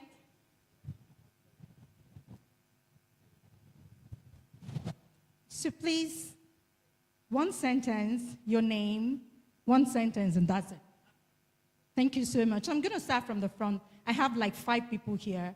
Then I know the gentleman in a red hat is number 1 person there is, but I'm coming to you, please. Yes.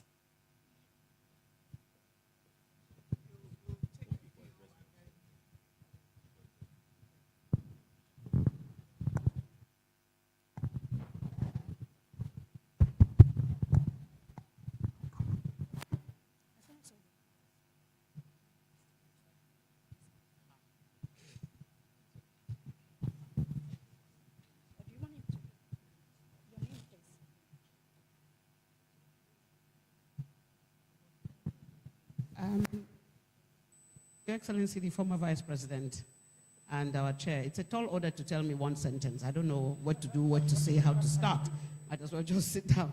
But it's a challenge, this lecture. When you talk of carbon sinks as our forests, and then we know that we are losing forest cover every day in Nigeria to the extent of about 25%. Where does that take us to as a country and this new green economy you're talking about? When you look at global north versus global south as regards debt, relief, and all these things that we're talking about, how do we as Africa stand? Because if you say the engine of the recovery, of the green recovery are these like hydro, what's it now? Not hydro. Oh, gosh. We are talking hydrogen, that's it. Hydrogen. We don't own this technology. Most of these technologies of the greening of the green technology is not owned by us in Africa. We are going to stand again to buy, to procure, and it will be at the rate of which those who own the technology sell to us. So how do we stand to profit? I can see you shaking your head, so there must be an answer to that. So fine, I'm happy I'm posing that question. And when it comes to recropping, that is changing different things. You plant one thing today, you leave another. Even the Pope has said that you should do. It can't be done in Nigeria, can it? Because people don't own the land. You own a small land, you want to plant a crop, it's seasonal. They plant and they replant, but they cannot do the rest of what we know can be done. So for me, there are loads of challenges, which I pray you can just give us some few practical examples that we can say, this is our toolkit, this is our take home. Thank you. Okay, this sentence will actually not be such a long sentence. Your Excellency, thank you so much for such an excellent speech, letting us know what an excellent role and an essential role that Africa has to play in saving the world, because that's literally what it is now. We're on the brink of a catastrophic breakdown of the various life support systems. And if Africa is going to do it, then Nigeria, which is the giant of Africa, will certainly have a great role to play. So I just want to ask, how are we going to get this brought out from the pulpits? Because we listen to our religious leaders, a lot more than we do sometimes to the politicians. And it's very clear in all the scripture, you know, we are stewards of creation in the Bible, we are caliphs in the Quran. So could you just explain to us why it's not being propagated from the pulpit? We're supposed to be replenishing the earth, and right now we're doing the opposite. That's my question. Thank you very much. Your Excellency, my name is Wale Adebajo. My question has to do with where you spoke about Africans speaking with one voice. How would this be done? And the reason why I'm asking is because, I mean, there's a lot of policies within Africa itself. And how do you collectively get that political will to convince African leaders who don't see climate change as top in the priority? I mean, most countries in Africa, as you know, are more reactive than being proactive. So how are you going to achieve this in terms of actually convincing all African leaders to actually speak as one voice? Thank you. Sir, should I stay asking?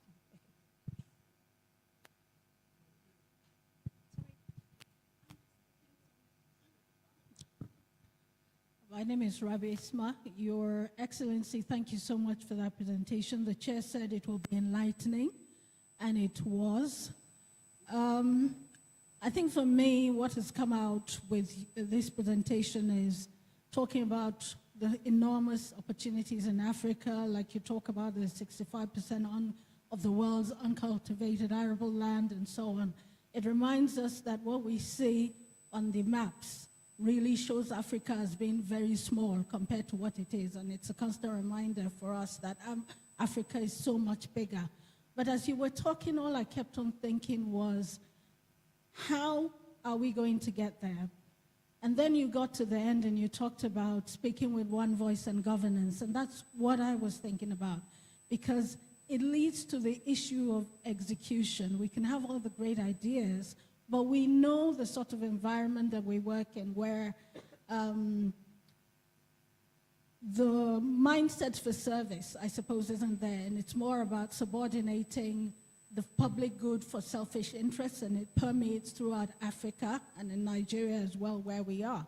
So the question is, how do we get there? Because for me, as I start to think how interconnected it is to getting the right leadership, people with the right mindset, orientation of the people, then it starts to seem so complicated for me. And then this starts to seem like an elusive thing. You talk about cost of borrowing, moratorium on service debt, debt servicing and so on. But less than 20 years ago, Africa got debt forgiveness. And what did we do with it? What did we do? So for me, I'm at a point where I love Nigeria, but it's a disappointed kind of love. What can you tell me about where we need to go in terms of the execution to get from talking to actually achieving what we foresee? Thank you. Rabi Isma. Thank you. To get to where we are going, sir. Your name and your question, please make it very clear. Thank you very much, Your Excellency. My name is Ronke Olubamiche. I work with the United Nations Development Program. Thank you so much, sir. Part of the work that I am close to, that we do, is working with communities. And we know that about 45.72% of rural population in Nigeria about 45.7% is rural population in Nigeria. And we find from all that you have spoken about, we find out that the natural resources are actually, the rural population are actually closest to these natural resources. So how do we kind of accelerate the efforts that people are making to ensure that communities, especially with participating in policy development, because we have information, we have data from the community, from all the projects that have been implemented. Thank you. Thank you so much. I think we're now going to, sort of get answers to these questions. Sir, if you permit me, Can I pause for now, sir? Okay. Thank you very much. I think I'll just stand here. No, it's better if I stand. Okay, thank you. I think Mrs. Fatai Williams started with how we don't own the technology. I think the part of it which is that, for instance, for hydrogen and hydrogen plants, we don't own the technology and we have to buy the technology, which again is an issue, but it is easily resolved because we really always buy technology. There's nowhere in the world where where they have all the technology.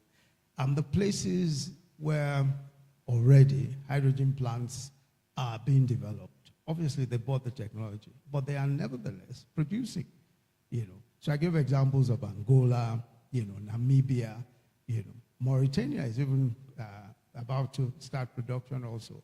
And these are very, very worthwhile, economically worthwhile hydrogen plants and all that. I think the point really is that even with respect to purchase of technology, what a lot of investors are looking at is that, is this a viable place to do this business? And once they find that it's a viable place to do the business, they'll bring the technology and do it. And this is what we're experiencing now, because obviously those places are extremely viable for doing this hydrogen business and for producing hydrogen. So they will come. I think that the more important thing is making sure that we don't price ourselves out of the market. So there are about 8 hydrogen development plants that are going on now. They're very active. Most have passed FID stage and all that. But there might be a race to the bottom for pricing, and that may be that's what I think is the most significant problem. In other words, you might have a situation where I produce my hydrogen and I sell at lower cost than you, And if that happens, we can actually, it can become a problem for us in terms of, the value of what we're producing. But fortunately, there's an African green hydrogen fund now, and the African Green Hydrogen Association, where a lot of talk is going on about harmonizing pricing, harmonizing this and that. So I think that works. But frankly, I think we have a big opportunity in hydrogen production. And those countries in Africa that have already taken advantage of it will find that going forward, they would have made a very, very wise investment indeed. I think the next question was from Dr. Maje Kudumi, who asked what role religious leaders can play. I think that religious leaders have a very important role to play. As you said, advocacy is stronger coming from the mouths of holy people than from the mouths of politicians and other such persons who are considered somewhat dubious. But I must say that that is really the planning that is required,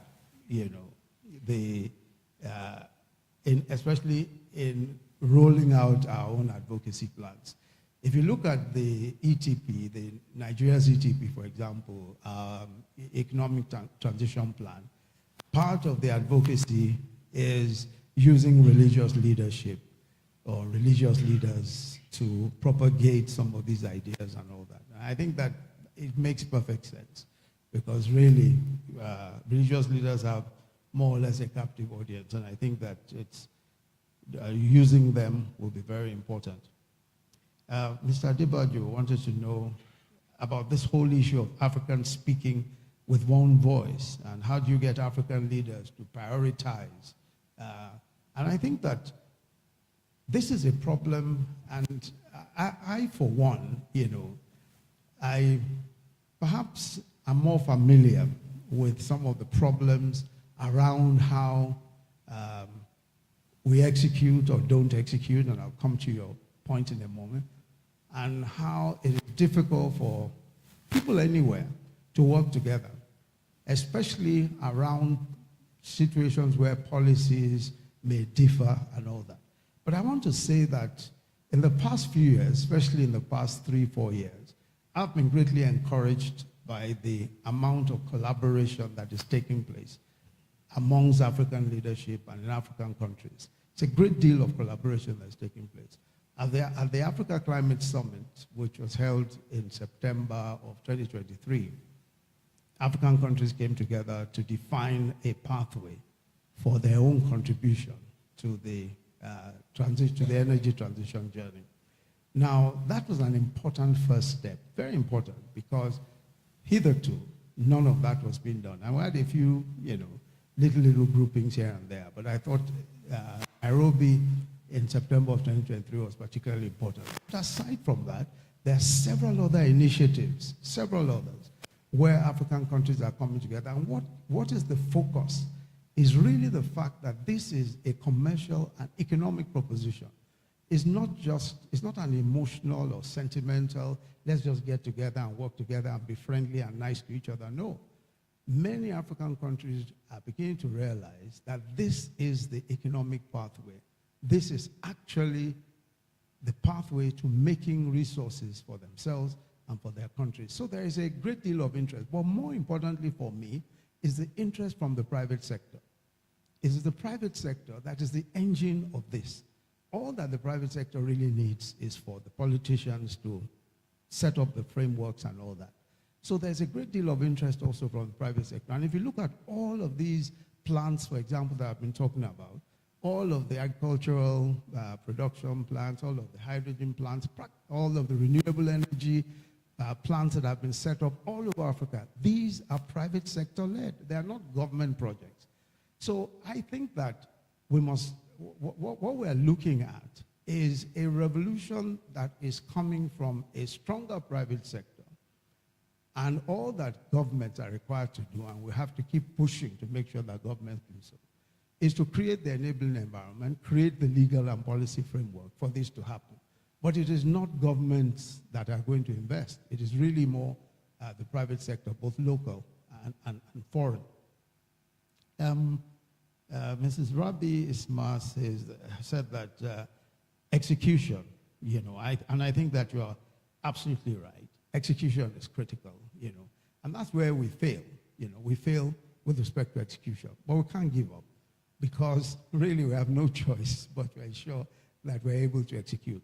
But I want to say that every time you look at what we're seeing, things are actually improving. Now, and I'm not saying that that is necessarily so across board in every aspect. But finding, especially with the private sector's involvement, that we are able to do much better. And what I think we need to ensure we do is that government does its own part, create the environment, create the enabling environment. Global partners do their own part, the financial systems, and you spoke about debt relief and all, and that, we got debt relief 20 years ago. Yes, we did, but we're entitled to further relief. We're entitled to further relief. We didn't get there simply because we blew up all the money. No, that would be unfair to us as a people. No, we're borrowing, and there's so many issues. We have not asserted ourselves enough. Countries of the world borrow money. Loads of countries of the world borrow money. They borrowed far more than Africa can ever even borrow. And even if our debt is forgiven, we shouldn't feel guilty about that. We are also making significant contributions. And I think that what we should do is to be assertive about our own place in the global financial system. Look at the benefits that we're giving, especially from climate. Look at the benefits we're giving from the carbon sinks. That should be rewarded. It should be paid for. We shouldn't feel guilty or feel that, we haven't done very well, so we shouldn't ask. Other countries in the world are failing in very important respects as well, but that doesn't stop them from asserting, that doesn't stop them from saying we need more, we want more. And so my own respectful view is that we must indeed ask for further debt relief. Because if you look at it, look at the cost of borrowing, it simply doesn't make sense. You are already, once you borrow at 8, in some cases 5 times, sometimes 8 times what other regions are borrowing, you're already in trouble. Once you borrow at those rates, you're already in trouble. And you need to borrow. because this is not a personal, it's not your personal finance. The only way by which countries will grow is by borrowing, responsible borrowing, and implementing projects that will support that borrowing. So I think that we really need to do a lot more, and that, you know, we need to get the world to understand the African story, a little better, so that we can do more and get more resources. I think there was a question about rural population and natural resources, and I agree with you entirely that we have to work more with civil society groups that are in the rural areas. And the point, I think it ties also to the point that was made by Mrs. Fatai Williams earlier about, you know, the farming practices, subsistence farming, and all of those things. All of these are taking place in the rural areas. But some of the examples I gave were really of the sorts of things that are happening. All of these are happening in the rural areas. So, for example, if you look at some of the farming practices, you know, stopping monocropping, you know, and using, doing more multiple cropping systems and all of that. The different little irrigation systems, all of the different things we're talking about are actually taking place in the rural areas. And, you know, I don't think we give enough credit to what is actually happening even at that subsistence level, which is really the point we're making, that at every level, and we're saying that industrial agriculture is largely responsible for some of the emissions that we're seeing and all that. So part of what we're saying is that this small cropping is very important, using the right methods, you know, and I think that the more that we're able to support these sorts of farming practices, the better really for all of us. So I agree that we need to do much more, especially with civil society groups that are already working in the rural areas. And that sort of collaboration is quite important. I think those are the questions so far. Right? Yes, sir. Thank you so much, sir. So I'll quickly do another round of questions. We have to do this in the next 10 minutes. Please keep it short. If not, I'll take the microphone from you. Right. Your name? All right. Good afternoon, sir. My name is Stephen Ipadabo Lawson. I am a corporate master of ceremony as well as the host of the NTA Business Matter. It's been 8 years, sir, and it's good to see you again. And I want to say a big thank you to NCF and Chevron for making this possible. And the theme, which I believe is very dear to your heart. But the question I oftentimes will ask is the future. We have a population that is majorly youth-centric, and then we have 21st century skills gaps that we're obviously confronting. And we imagine that your administration was very, very pronounced, certainly in terms of the National Determined Contribution cases and COP that your administration attended. However, our educational system is one that is calling for a lot of concern because the youths themselves will need the skills for them to be able to play in the green economy. Do you think that the educational academic system as it is right now will be able to deliver those green economic benefits? Thank you. Thank you so much. Will our education be able to deliver the green economy? Sorry. Okay, sorry. I'm moving to the front.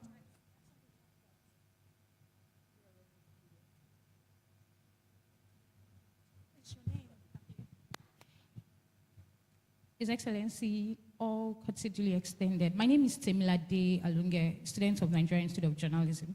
So my question to you, sir, is posed on the manufacturing sector. If we look at it very well, FMCG, fast-moving consumer goods, all of them, majorly, these private sectors, they drive a lot of global emissions that we have right now. And this already has affected our ozone layer. I can recall properly that even right from when I was in secondary school, we were already doing debates on that. How can we galvanize that this manufacturing sector are the ones that really put this in their hearts and they start driving climate action right from their own space? Thank you so much.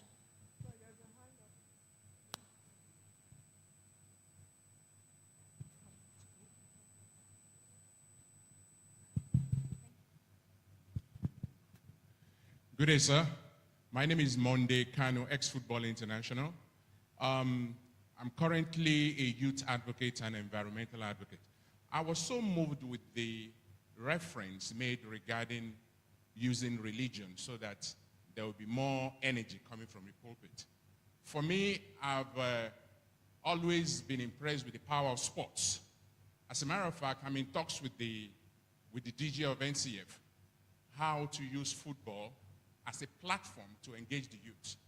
And there's something coming in from climate change right now, especially carbon credit. I see the opportunity of carbon credit to be a means of employment generation for our kids, because there's so many aspects into it.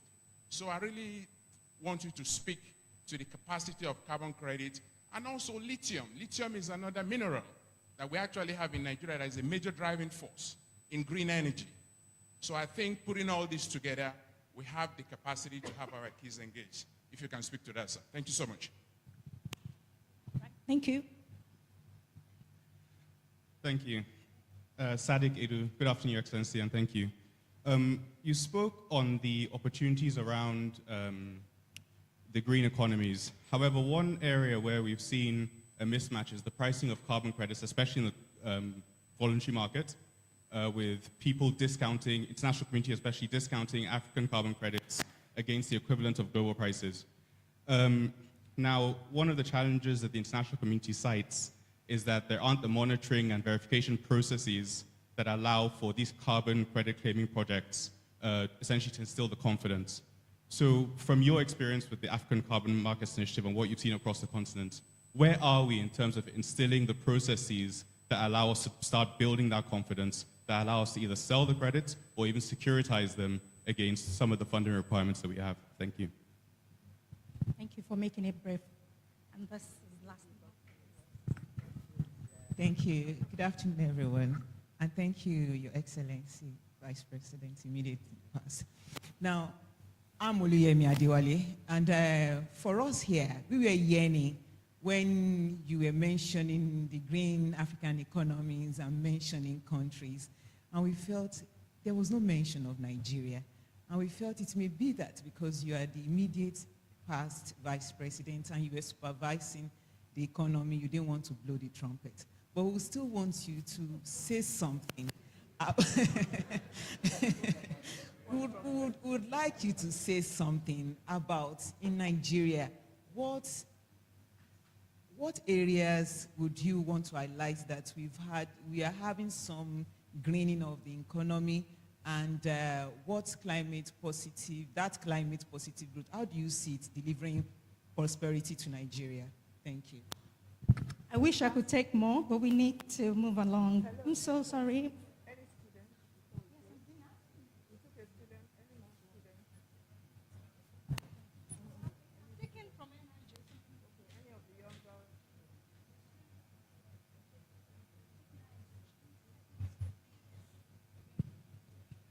Good afternoon, His Excellency. My name is Admiral Karibeka.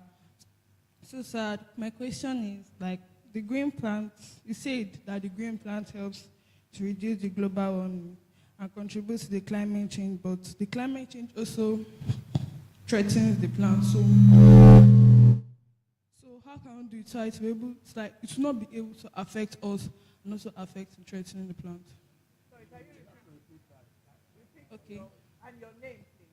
My name is Admiral Karibeka, and my question is, the green plant helps, according to what you said, you say the green plant helps to reduce the global warming and contribute to the climate change. But the climate change also threatens the plant. So how do we now balance it together so that it won't be able to threaten the plant and also threaten us, the human? Yeah, plants.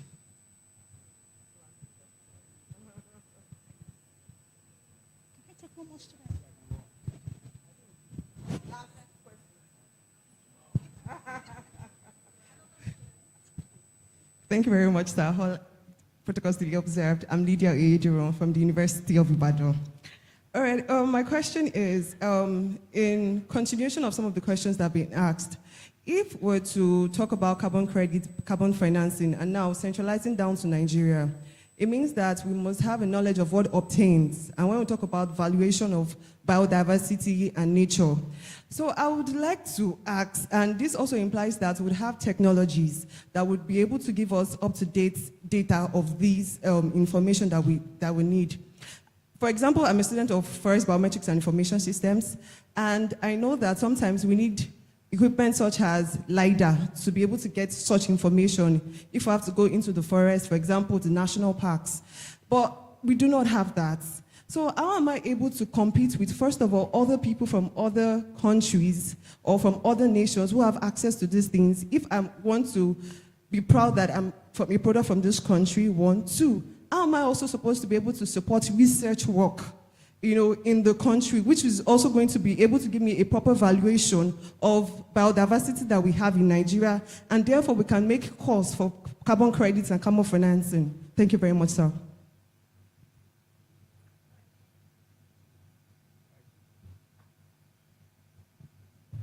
Thank you very much. I'm sorry, I wish I could take more questions. Yes, ma'am.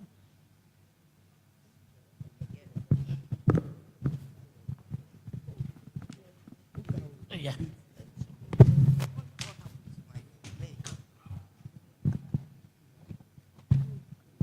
I'd like to congratulate NCF for another brilliant lecture series in honor of Chief S.L. Edu. And of course, to thank our speaker for a brilliant presentation. Along the way, you talk about financing, and financing is crucial. We have great ideas, we are enthusiastic, we have capacity, but without long-term funding, soft funding, we're not going to go very far. We have ADB, we have AfricSim, but what other bodies do we have? I think we should now start being imaginative in funding environmental projects.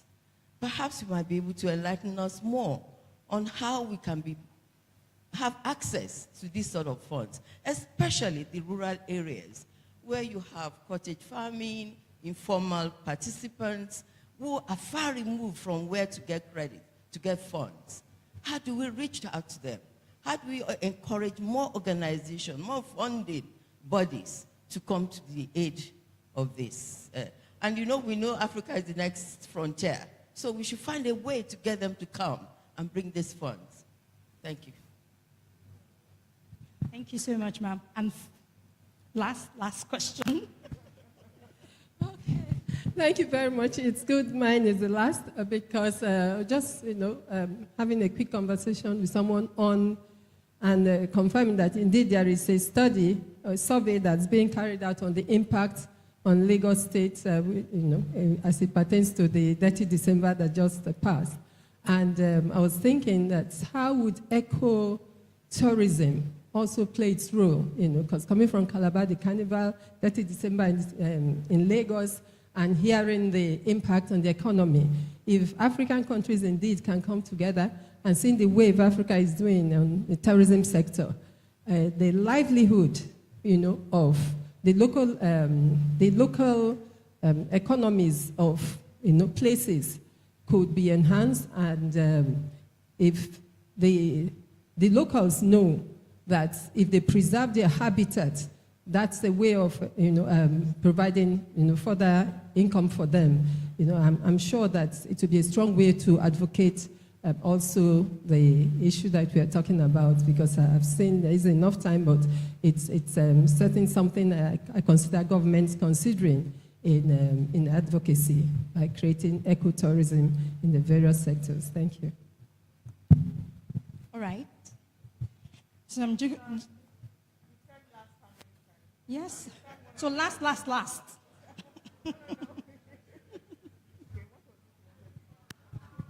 Thank you so much.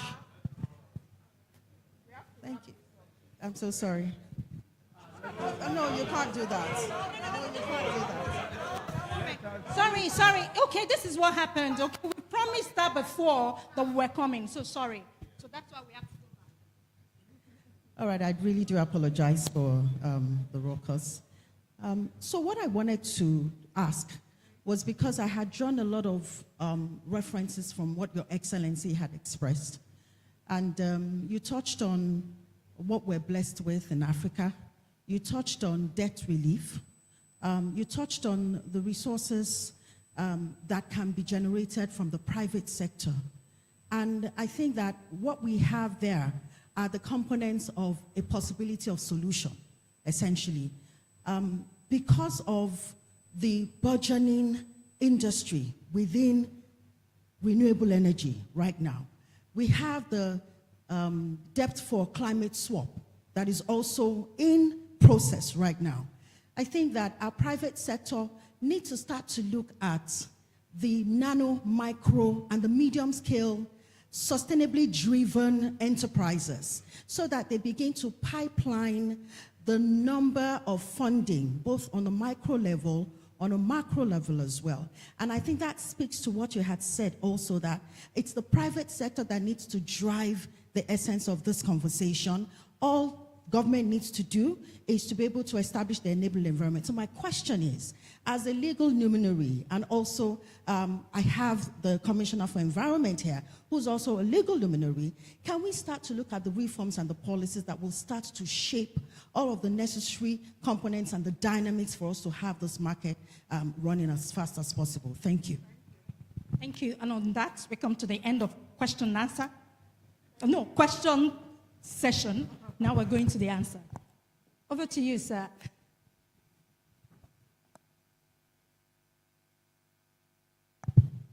Thank you. So I think we'll start with Mr. Lawson, who was concerned about whether the educational system as it is will deliver a green economy. I think that the straight answer is no. We cannot necessarily deliver a green economy the way things are, the way our educational system stands today. But we're in the same position as many other places in the world, which is the good thing. In other words, the developments that we're seeing, especially with respect to education and training, using some of the current methods, are new to everyone. So we're in a position to leapfrog. We don't have to start from scratch, as it were. And I think that because we're in that position today, we can really do a lot more. We can do a lot more. We can move much faster. You would find also, and I've been part of a couple of initiatives around green education. And there are several initiatives, several different innovations, several systems, and many are being absorbed by some, some of the state education systems also are actually adopting some of these practices and some of these methods. So I think it's really a matter of, faster absorption of some of the existing technologies, existing innovation about training, about education, and all of that, especially with a green perspective in mind. So there's a fair amount of work out there, but my view is that we're in early stages and we're in a good position, we're in a good place. All of this is just evolving and we can take advantage. Of it where we stand today. Then Temilade wanted to know about fast-moving products and that these manufacturers of fast-moving products generally tend to be the producers of emissions and how we're going to deal with all of that. I think that what needs to happen is that we must recognize that renewable energy is cheaper than the traditional technologies that causes emissions. Now, the adoption of these renewable energies is really the state that we're at. It must make economic sense for a manufacturer to adopt a particular energy system. It must make sense. If it doesn't make sense, then we're always going to find that they will remain in the traditional methods and continue the emissions. And you really can't, and this is one of the balances which we have to strike. A lot of countries, the countries of the world that have developed using fossil fuel technologies, will say, that, well, this is the only choice we had at the time, right?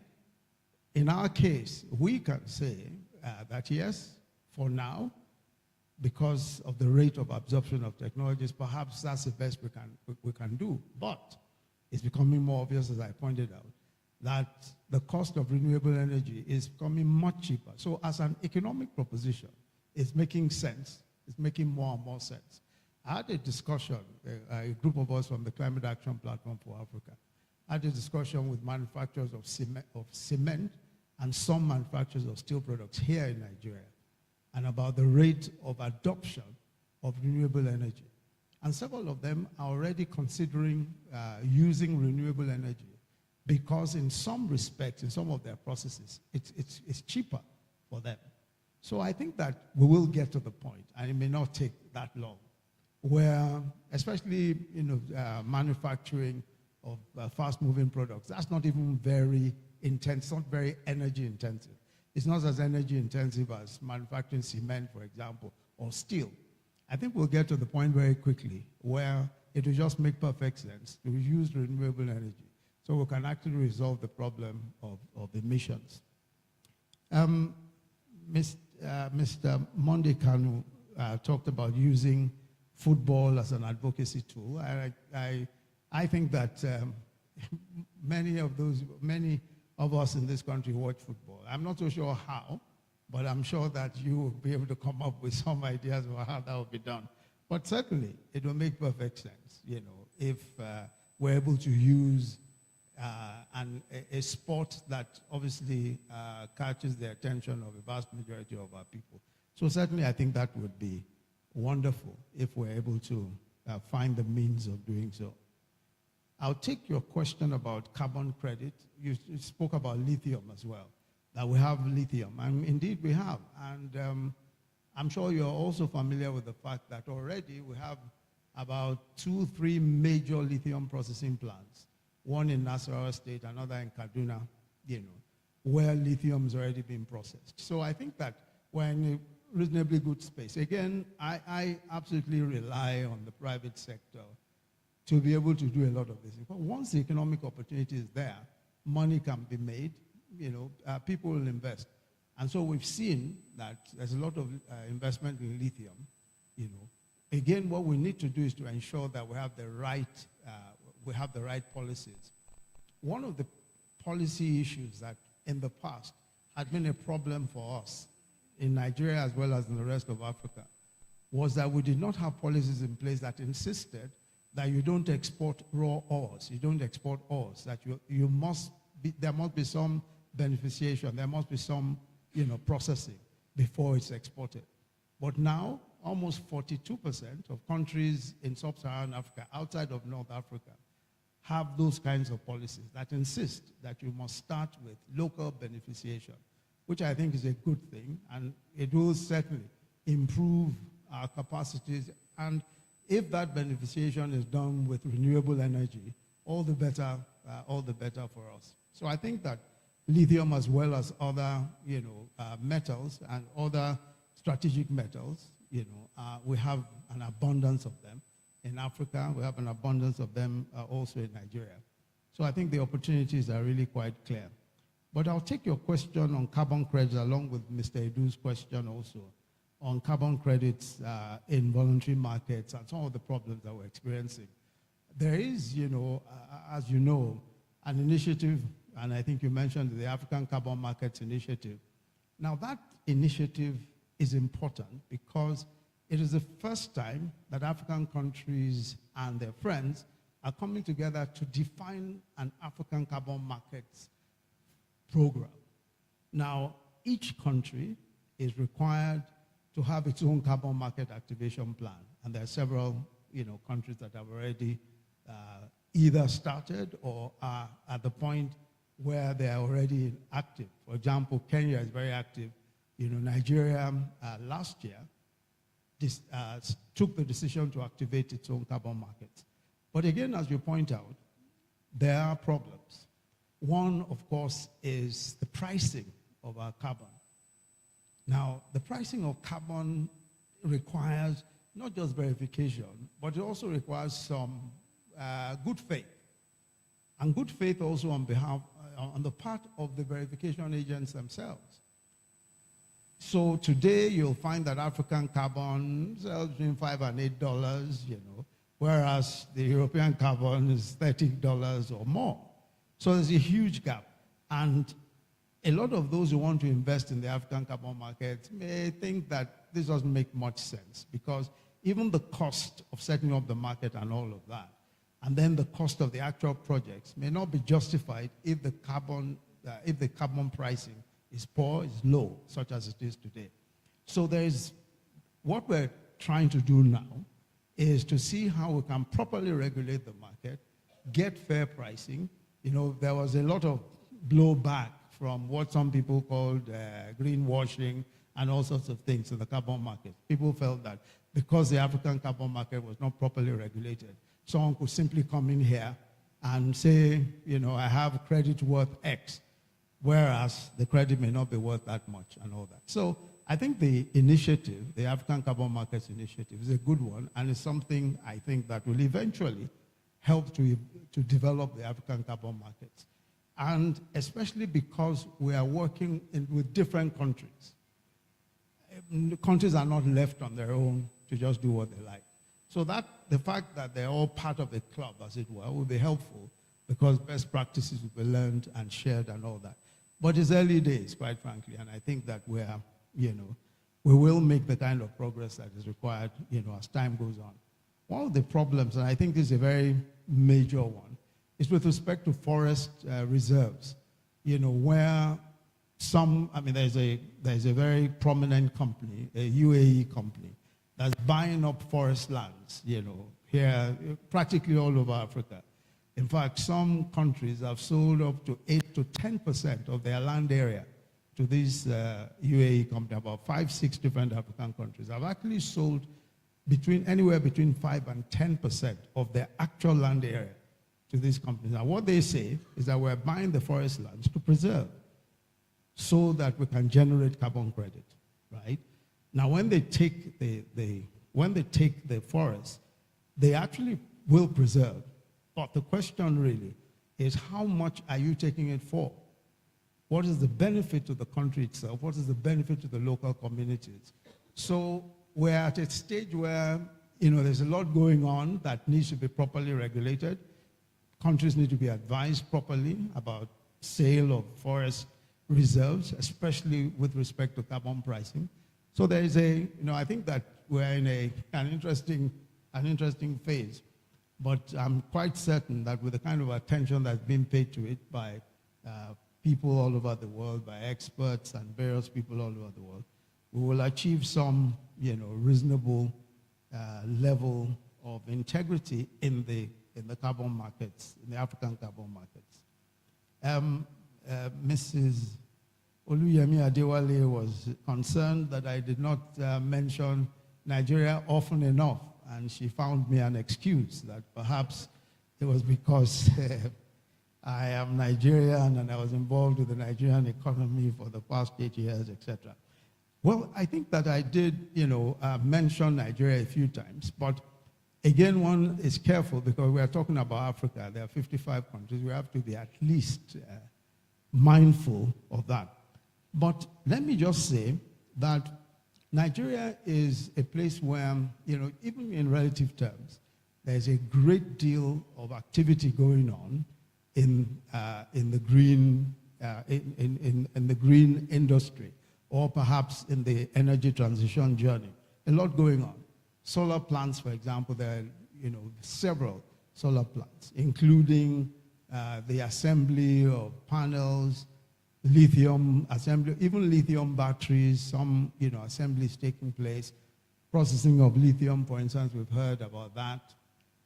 There's some controversy about gas, whether gas should be a transition fuel. Of course, we know that gas, in terms of fossil fuel, is relatively cleaner than other forms of fossil fuels. But the whole question of whether or not we should encourage the use of gas. Of course, the present government has a CNG project, which is a fairly large project. But I think that the point to be made, especially to those who say that we should abandon gas and use only renewable energy, is that gas must be used as transition fuel, and we have plenty of gas. So, and there's absolutely no reason why we should not use our gas in the transition journey. Absolutely no reason. As a matter of fact, many of the countries that are urging that we should not use our gas are countries that in their own multi-decade plans for the transition have gas as a major component. You know? So there is no reason whatsoever why we shouldn't use gas as transition fuel. And I'm completely convinced that the position that has been taken, by the Nigerian government over the years is the correct one, that we have enough gas to use and we should invest in our gas and use that as we go along, even as we develop our renewable energy industry. The point of the matter, of course, is that one day it will be clear. Renewable energy, once it gets cheaper, the economic decision will be taken to use it more than gas or any other fossil fuels. Again, we have carbon credit. We have a bludgeoning, a growing carbon market in Nigeria, carbon markets projects that are going on in Nigeria. So there are quite a few things that are going on. And when you look at the size of Nigeria and the various things that are going on, even in renewable agriculture, regenerative agriculture, there's several different initiatives. So I don't think that we're behind in terms of renewable energy initiatives in Nigeria. I think there was a question about equipment. I think it was Mrs. Oediran who talked about equipment and research resources. Yes, and I agree with you entirely. Obviously, these resources are required if you are going to be able to do effective, if you are going to do effective research and all of that. But I think one of the problems that we have is really the link between academia and industry. And one of the reasons why other jurisdictions are perhaps able to move a bit faster is because they've been able to establish a link between the research being done in the universities and the commercial value of those researches to industry. I think we need to create that link even more and more, because a lot of funding for research will come from also the private sector. I mean, governments will only be able to provide from budget. But once the private sector sees the economic value in the researches that have been done, they will fund those researches. And I think that we need to create that as well. Erelu wanted to know about financing and funding. I was going to say that she has to provide that funding, because but quite seriously, we must make the effort. The local effort for green funding is not sufficient. It's nowhere near sufficient. Well, we started the green bonds, which is a good thing, But if you look at the funding around the green bonds, it's good relative to the rest of Africa. But of course, we can do more. But again, funding will always look for opportunities, and creating those opportunities, creating the right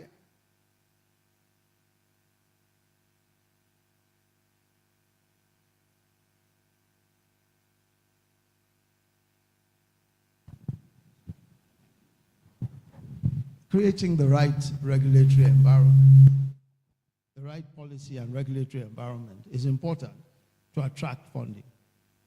So there are a lot of, especially green funding. So people are saying, okay, what are we going to invest in? You'll see that big projects like hydrogen projects and all of that won't have any problems with finding potential investors, because they can see directly what the commercial value will be. It might be a bit more difficult to sell regenerative agriculture because it is not, you don't have a big project, you have little projects. So we have to design the ways by which we can aggregate these little projects and fund them. So a lot of the work, a lot of the policy work, a lot of the regulatory work has to be done by governments to attract the kind of funding that is required. And I think that there are models here and there that have been developed. There are very great models. For instance, Kenya has some very excellent models. Rwanda also has some excellent models, especially about funding local agriculture, funding local agricultural enterprises. And it's not that difficult. It's not that difficult. I think that really borrowing from what other African countries are doing is what we need to do, not just here, but in the other African countries. Her Excellency Honorary Duke wanted to know, made the point, I think, about ecotourism, the preservation of our forest reserves, and some of the excellent work, I must say, that went on in Cross River State, the mountains, preserving the mountains, preserving the plateaus and all of that. I think that we have so much potential that, sometimes we have to ask ourselves, why we are not taking as much advantage of it as we should. Because even just tourism in some parts, just looking at forests, looking at the mountains, looking at hills and places like that in Nigeria is sufficient to generate the kind of income that many states need. So I agree with you entirely that ecotourism has great potential, and we need to take advantage. We need to take advantage of that. The last question, I didn't get your name, but the last question was on debt for climate swaps and what the private sector needs to do. I think I somewhat answered the question around the reform of the market. We need to reform our markets to make it more responsive to the sorts of instruments that are useful now. And one of those that you mentioned is the debt for climate swaps. One of the initiatives under the DRGR initiative that I mentioned is actually debt for climate swaps and how debt for climate swaps can be used in different countries of the world. A lot of it is also tied to the carbon markets. Some of the reforms that are going on around the carbon markets. I think that when you look at what is being done, and as I said earlier, it's really early days, but a lot of work is actually going on. It's not very fancy work, and there isn't enough attention being paid to it. But a lot of work is going on, especially around these new climate, as it were, climate finance market and all of that. Access Bank, for example, is doing some very excellent work around developing some of these instruments. And I see that they've been doing they've promoted a number of initiatives. Now, the question, of course, is how the financial ecosystem absorbs that, or how the financial ecosystem itself works around this. And as I keep saying, it will be driven by the opportunity. People will see the economic opportunity. And I believe that it's the Nigerian financial ecosystem. Once the opportunity is recognized, once they see that this opportunity exists, they will take it. As I said, at least one or two banks have already seen that opportunity exists, and they are taking advantage of it. Those, I think, are the questions that we have.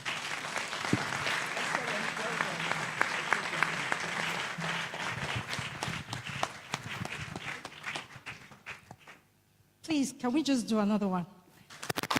Thank you. Thank you so much.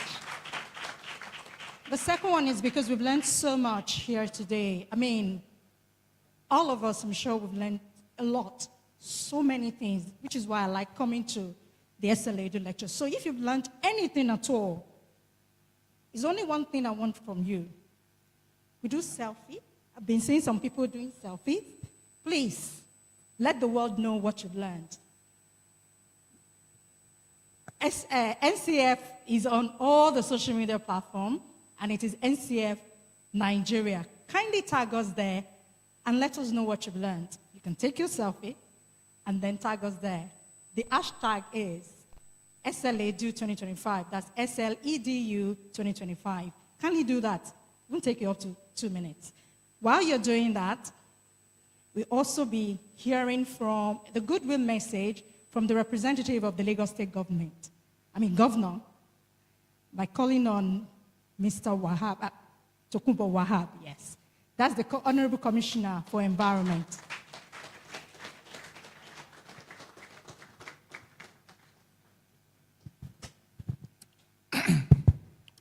My Lord, the chairman of the foundation, I will seek your indulgence to stand on the established protocol.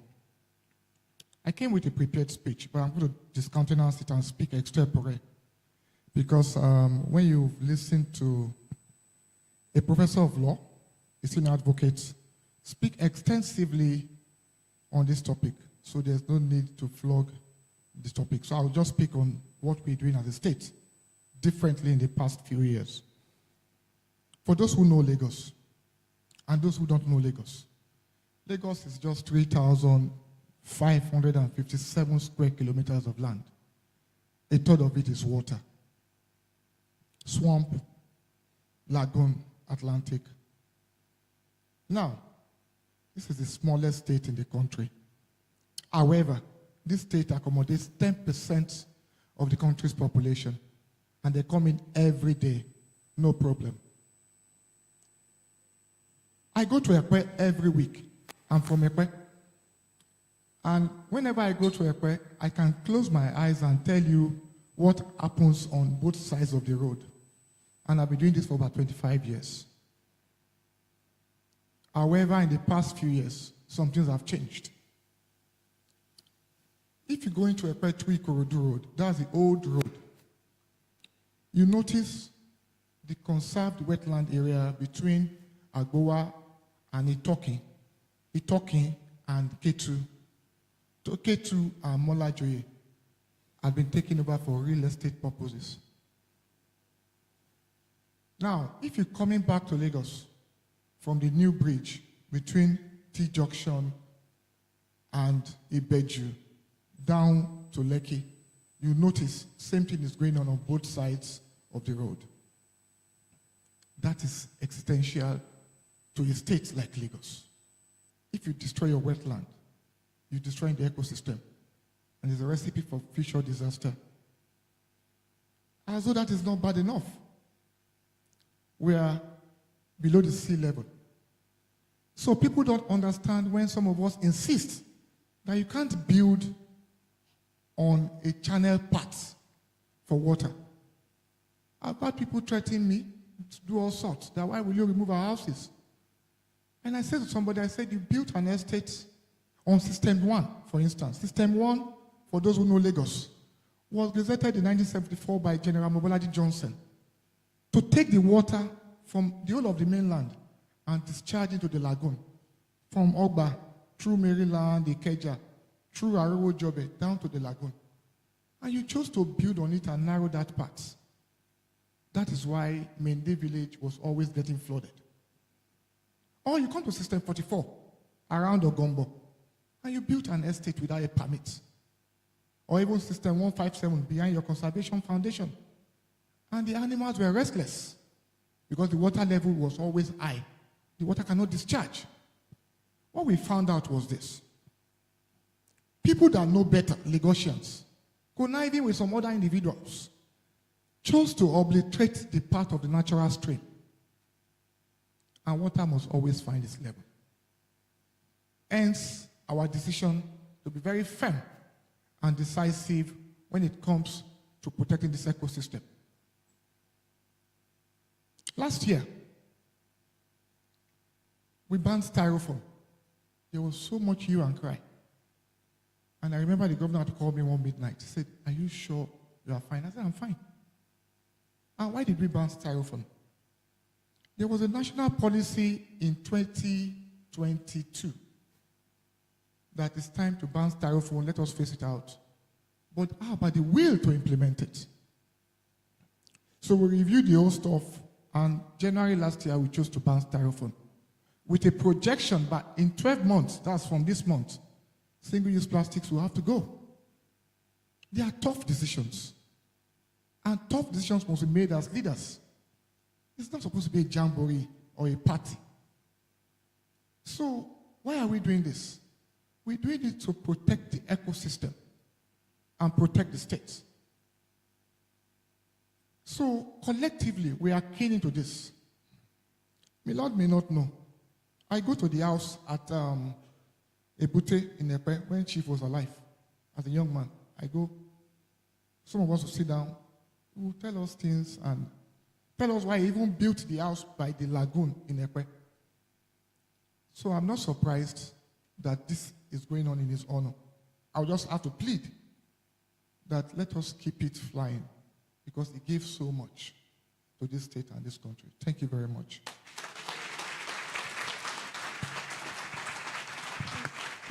Thank you.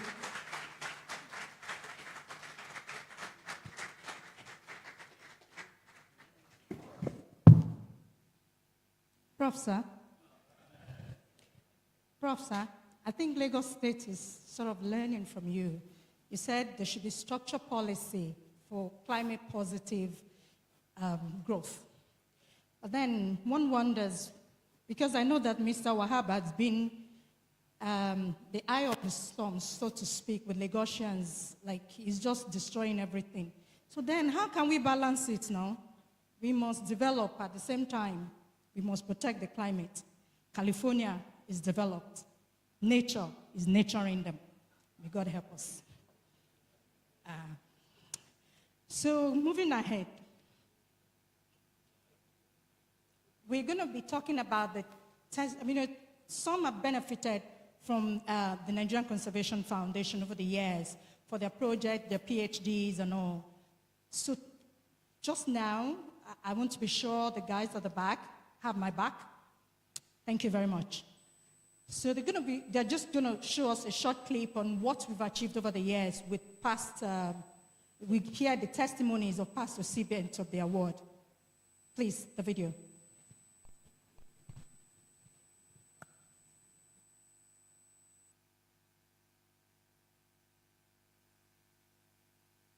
Laudable feat the NCF has heralded in the past 20 years is the annual SLA-Do lecture, which is used to discuss topical issues in the conservation space while driving environmental advocacy and policies.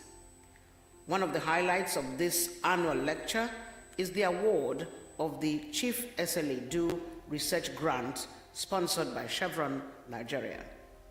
I came across the call for the PhD, SLA-Do research grant at a point where, I was at a crossroad actually, trying to determine where my specialization would be. And I'm going through the objectives. What it did for me was to prove to my colleagues, and particularly my supervisory team, that I was doing the right thing, particularly as I looked at conflict and controls in protected area management. So at that point in time in my department, there wasn't much knowledge about it. And we had, a very tough battle trying to gain, my department had a tough battle trying to gain my project, as credible work for a PhD. And when I came across the call for the PhD, I applied. And when I won that grant, it was a clear statement, to the world that I was on the right path, and I really appreciated that. And the grant really helped because it helped in offsetting some of the bills I had to take care of, and so on. So it was quite nice. So it was 500,000 then, but it was really, it came at the right time. My research focus is to analyze the impact, assess the impact of the United Nations Development Program, Global Environment Facility Small Grants Program in Nigeria.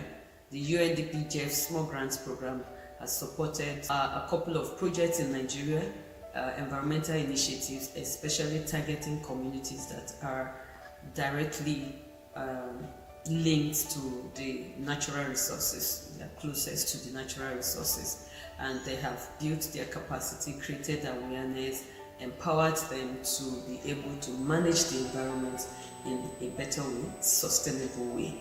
And so the research focuses on how the result of these community environmental initiatives can support policy issues in Nigeria.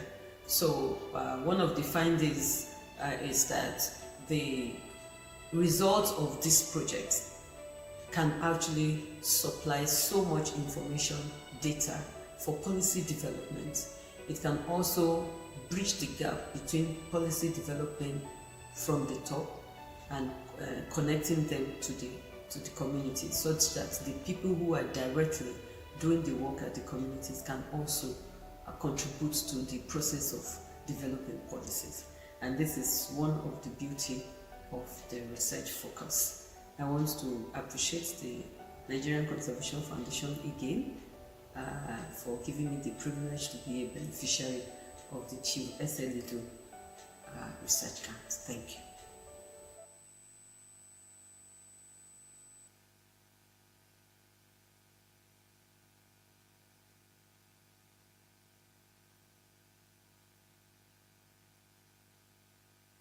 The Chevron has been a good partner with the NCF over the years, and it's my pleasure to welcome Mr. Olusoga Odushelu, who is the General Manager, Policy, Government and Policy Affairs of the organization.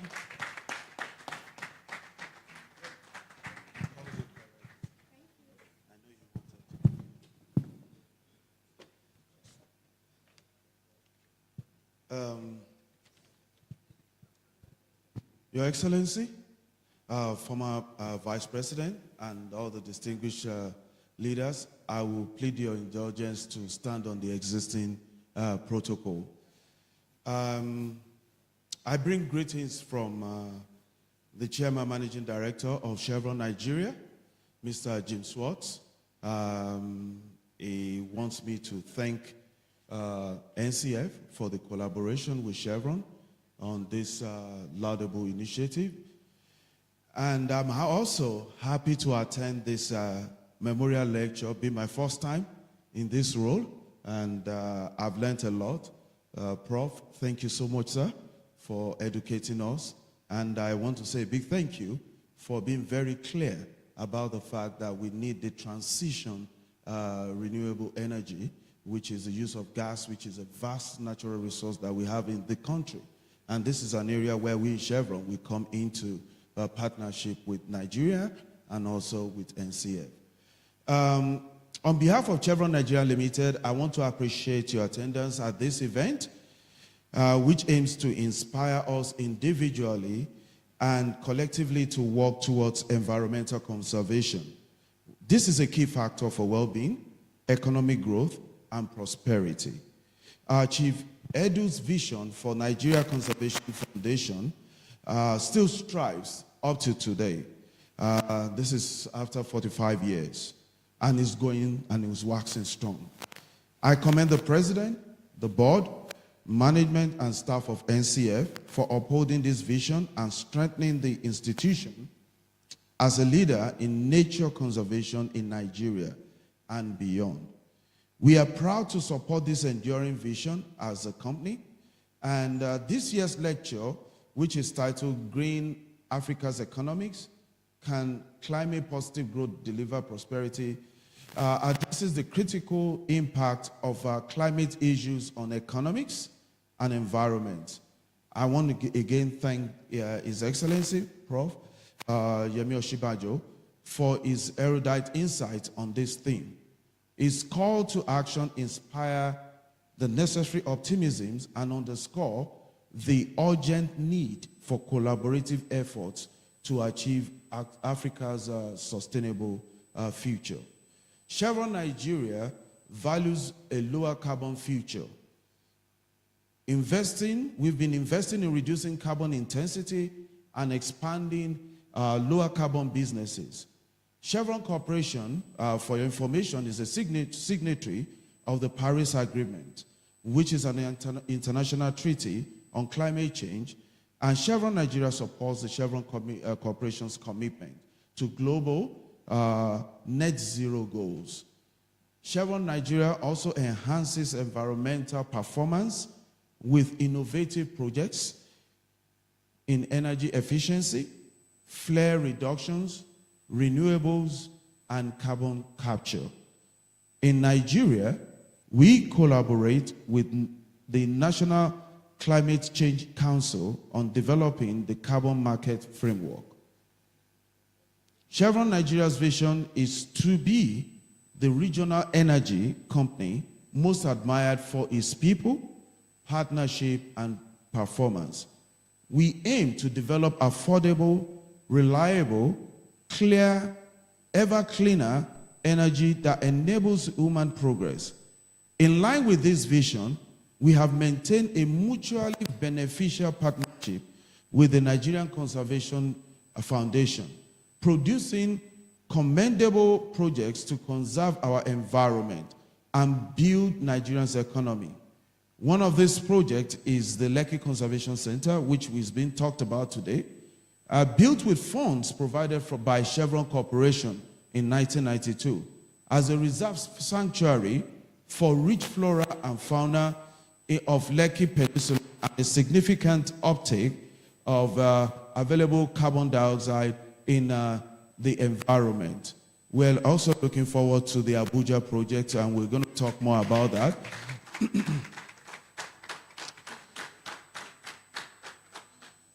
Today, the Lekki Conservation Center has become one of Africa's most prominent and diverse urban parks. It attracts tourists from all over the world, thus contributing to the nation's economy. The center is also known as a safe habitat for several species of plants and animals going extinct and has attracted several educational researchers. Distinguished ladies and gentlemen, we are proud to support the annual Chief S.L. Edu Memorial Lecture and sponsor a research grant scheme in memory of Chief. To sustain our environment for development and prosperity, there is a need for continuous research to find new and better ways to preserve nature. And this was really talked about by the guest speaker today, and we are in support of that. In this regard, for the past 20 years, through the Chief S.L. Edu's research grant and in partnership with NCF, Chevron Nigeria Limited has continued to award scholarship to doctoral candidates whose research works are on environmental conservation and sustainable development in Africa.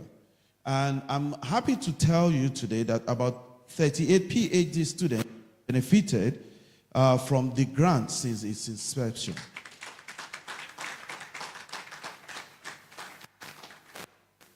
I know we are going to give awards to awardees today, and I want to congratulate the two awardees, and we look forward to their contributions to the body of knowledge in the nature and conservation space.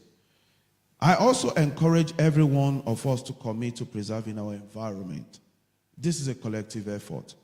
As we seek to address the impact of climate issues on economies and environment, let us continue to work together to create a more sustainable future for all.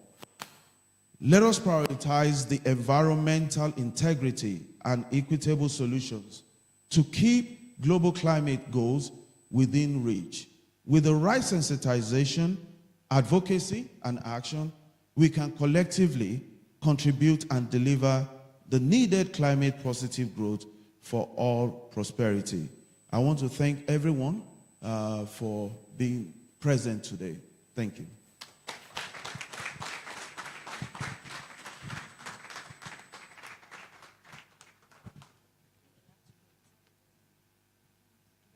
I think can you just stand aside for me, please? We are about to do the award. Yes. Ma'am, please. Prof, sir. So we're going to the award now. We have two outstanding. Please, yes, we can.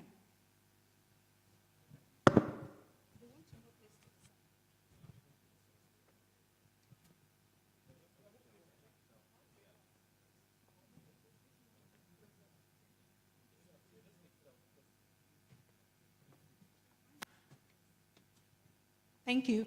So I'm going to call Johanna Christopher Tumba, who has a PhD in plant ecology, University of Jos, as a first awardee.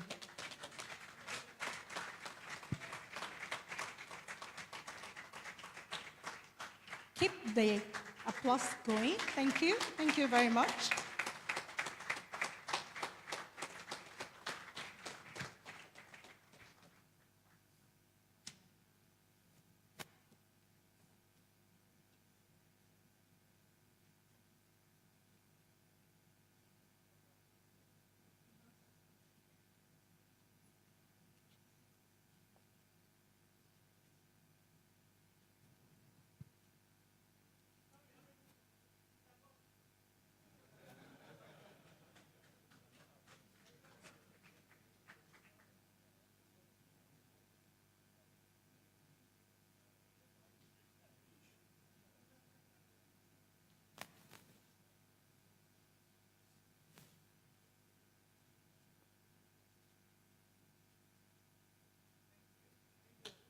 Congratulations.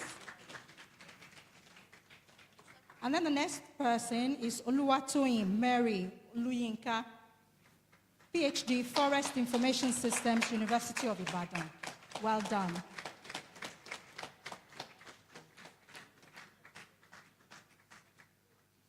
Keep it going, please. It's not easy.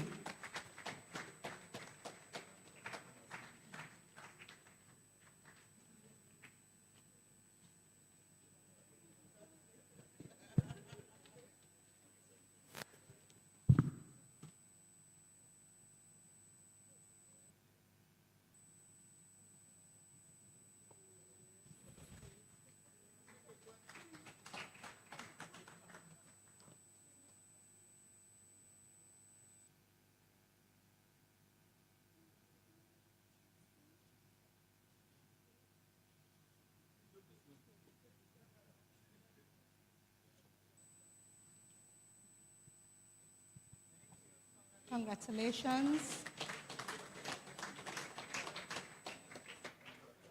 Congrats. Ma'am, I'm going to ask you to kindly, Honorable Justice, ma'am, kindly come to this side too. We have a small gift for Prof. Prof, sir.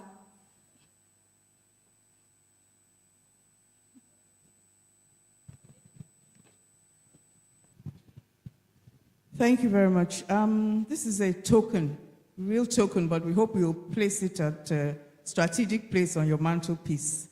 It's my pleasure to present this to you. I'll read what's written on it so that we can all hear.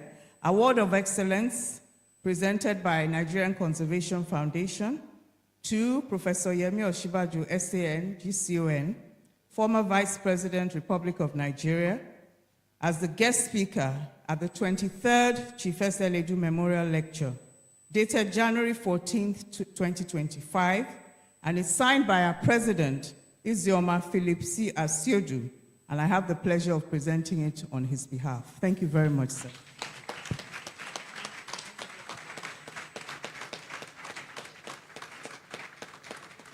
Thank you once again.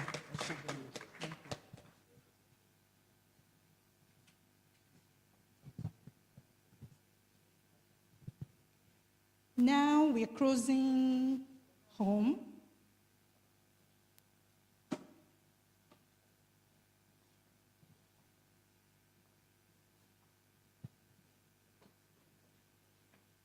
So for the vote of thanks,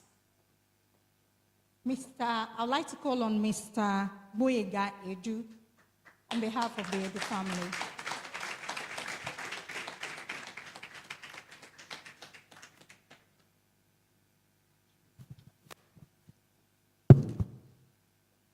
Your Excellency, the former Vice President, Federal Republic of Nigeria, Professor Yemi Osinbajo, SAN, GCON,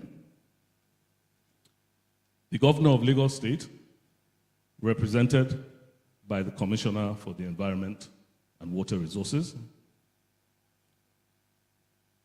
The chairperson, National Executive Council, Nigeria Conservation Foundation, Justice Bukola Adibi, and also other members of the National Executive Council. The Director General, Nigeria Conservation Foundation, Dr. Joseph Onoja. Members of the Diplomatic Corps, students, gentlemen of the press, sorry, forgive me, the Mr. Udushile from Chevron, distinguished ladies and gentlemen, on behalf of the family of Chief Eseledu, I would like to thank you all immensely for your support at this 25th, or 23rd rather, SL Edu Memorial Lecture. Can I please ask members of the Edu family to stand up for recognition, please?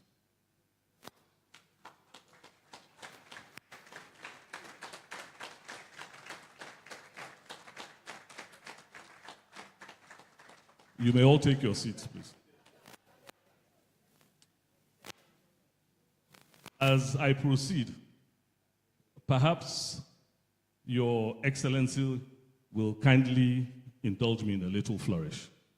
Up I see. I have to say that we were all very excited when we learned that you were going to deliver the keynote address this year. In your former role as Vice President, particularly in some of the initiatives that you spearheaded, such as the Energy Transition Plan in 2022, this obviously equipped you well for this role. Indeed, this, as well as the implementation of the Economic Sustainability Program, which rolled out and delivered 5 million off-grid power connectors to rural communities, is evidence itself of profitability. And this addresses the energy poverty that you spoke about. Your Excellency, I really have to commend the wealth of knowledge and the depth that you brought to the lecture this year. It was replete with statistics, information, facts, figures from Morocco to Malawi. I mean, from my vantage point, I was actually studying you, and to my recollection, I don't think you referred to your notes once. And for lesser mortals like me, who struggle to commit to memory a 3-minute vote of thanks, this is truly astonishing. So thank you again, Your Excellency. Thank you all. Thank you.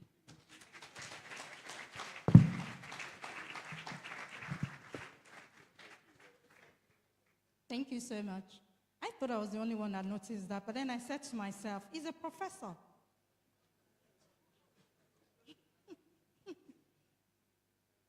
So we are going, this is we finally, the plane has landed, but before we go, we're going to do the photograph again with the group photograph. We're going to do that. Please, we can't go yet. We are not done. Please. Thank you very much. But we're going to take the photographs now. Yes, please.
The council members and the BOTs, please. BOT, the NEC members, the BOT members, please. Thank you. While the Edu family should be on standby. Sorry, ma'am.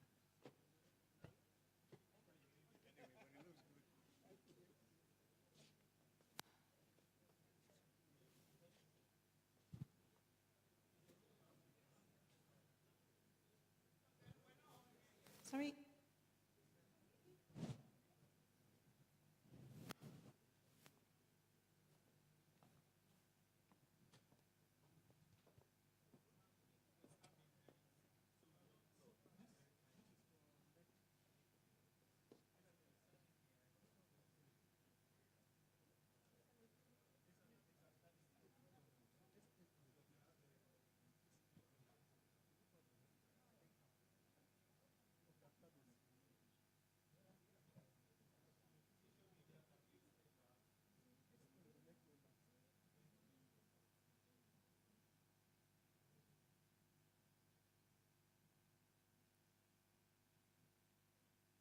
The Edu families. The Edu family members, please.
Thank you very much.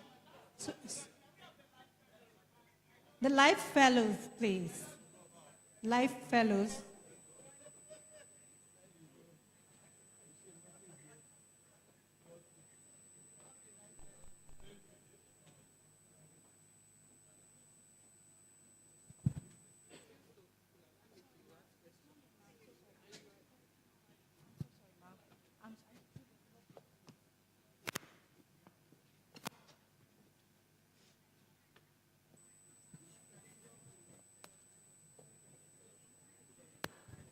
Please don't forget to be a member of the NCF as your...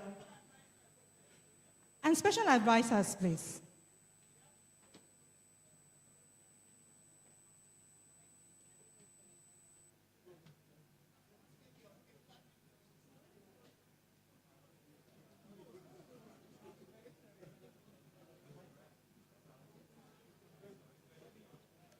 They won't take you, ma'am.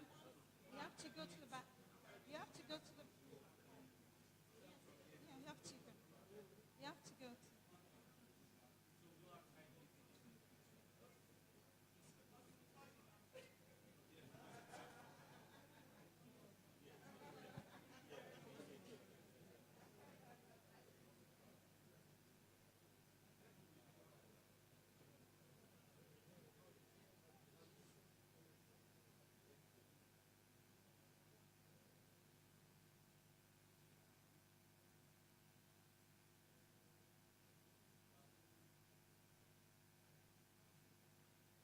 Thank you very much. The students. No.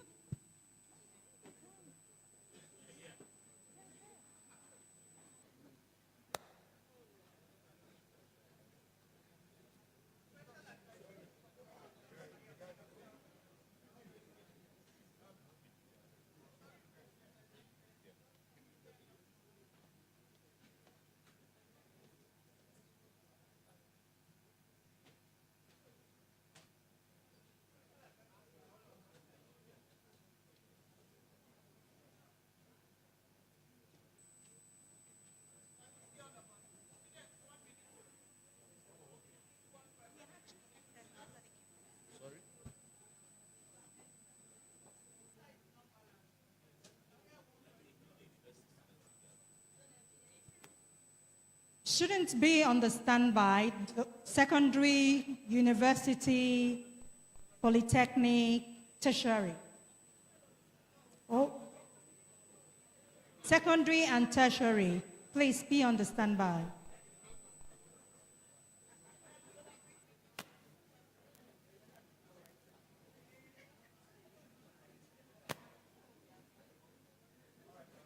All right. Students, please mount.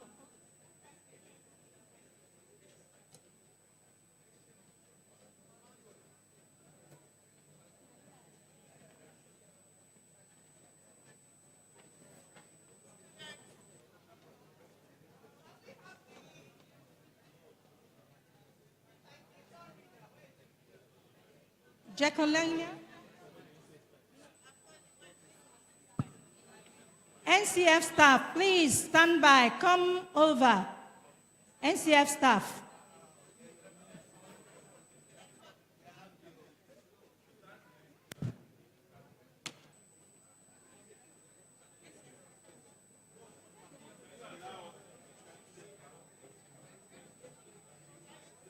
Are we done with the students?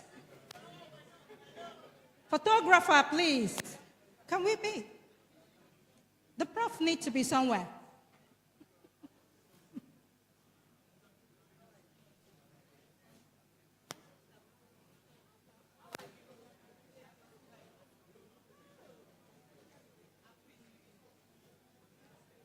NCF staff, quickly, quickly, quickly. If not, it's gone.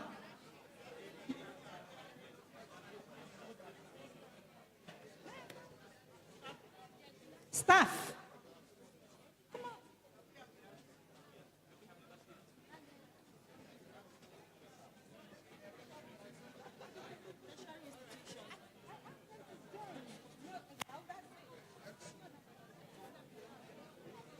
Please wait for the national anthem, please.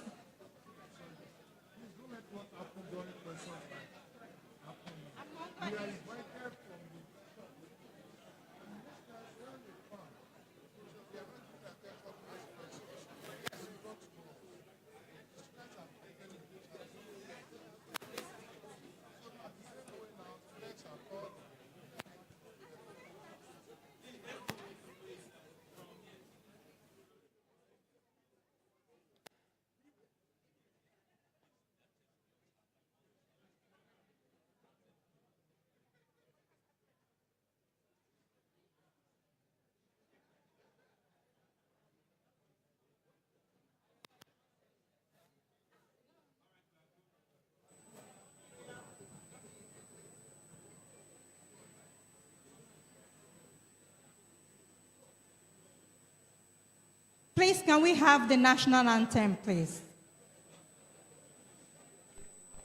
The national anthem.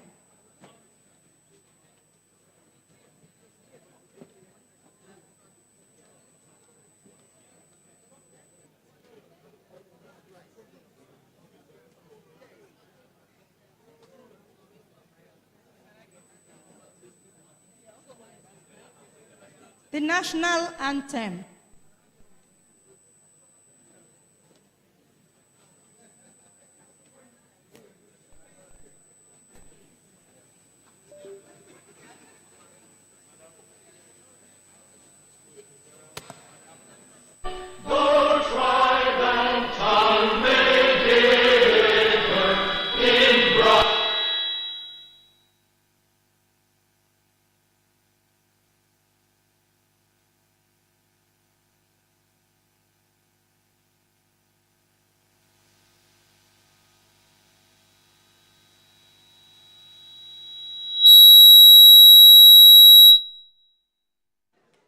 Safe travels home.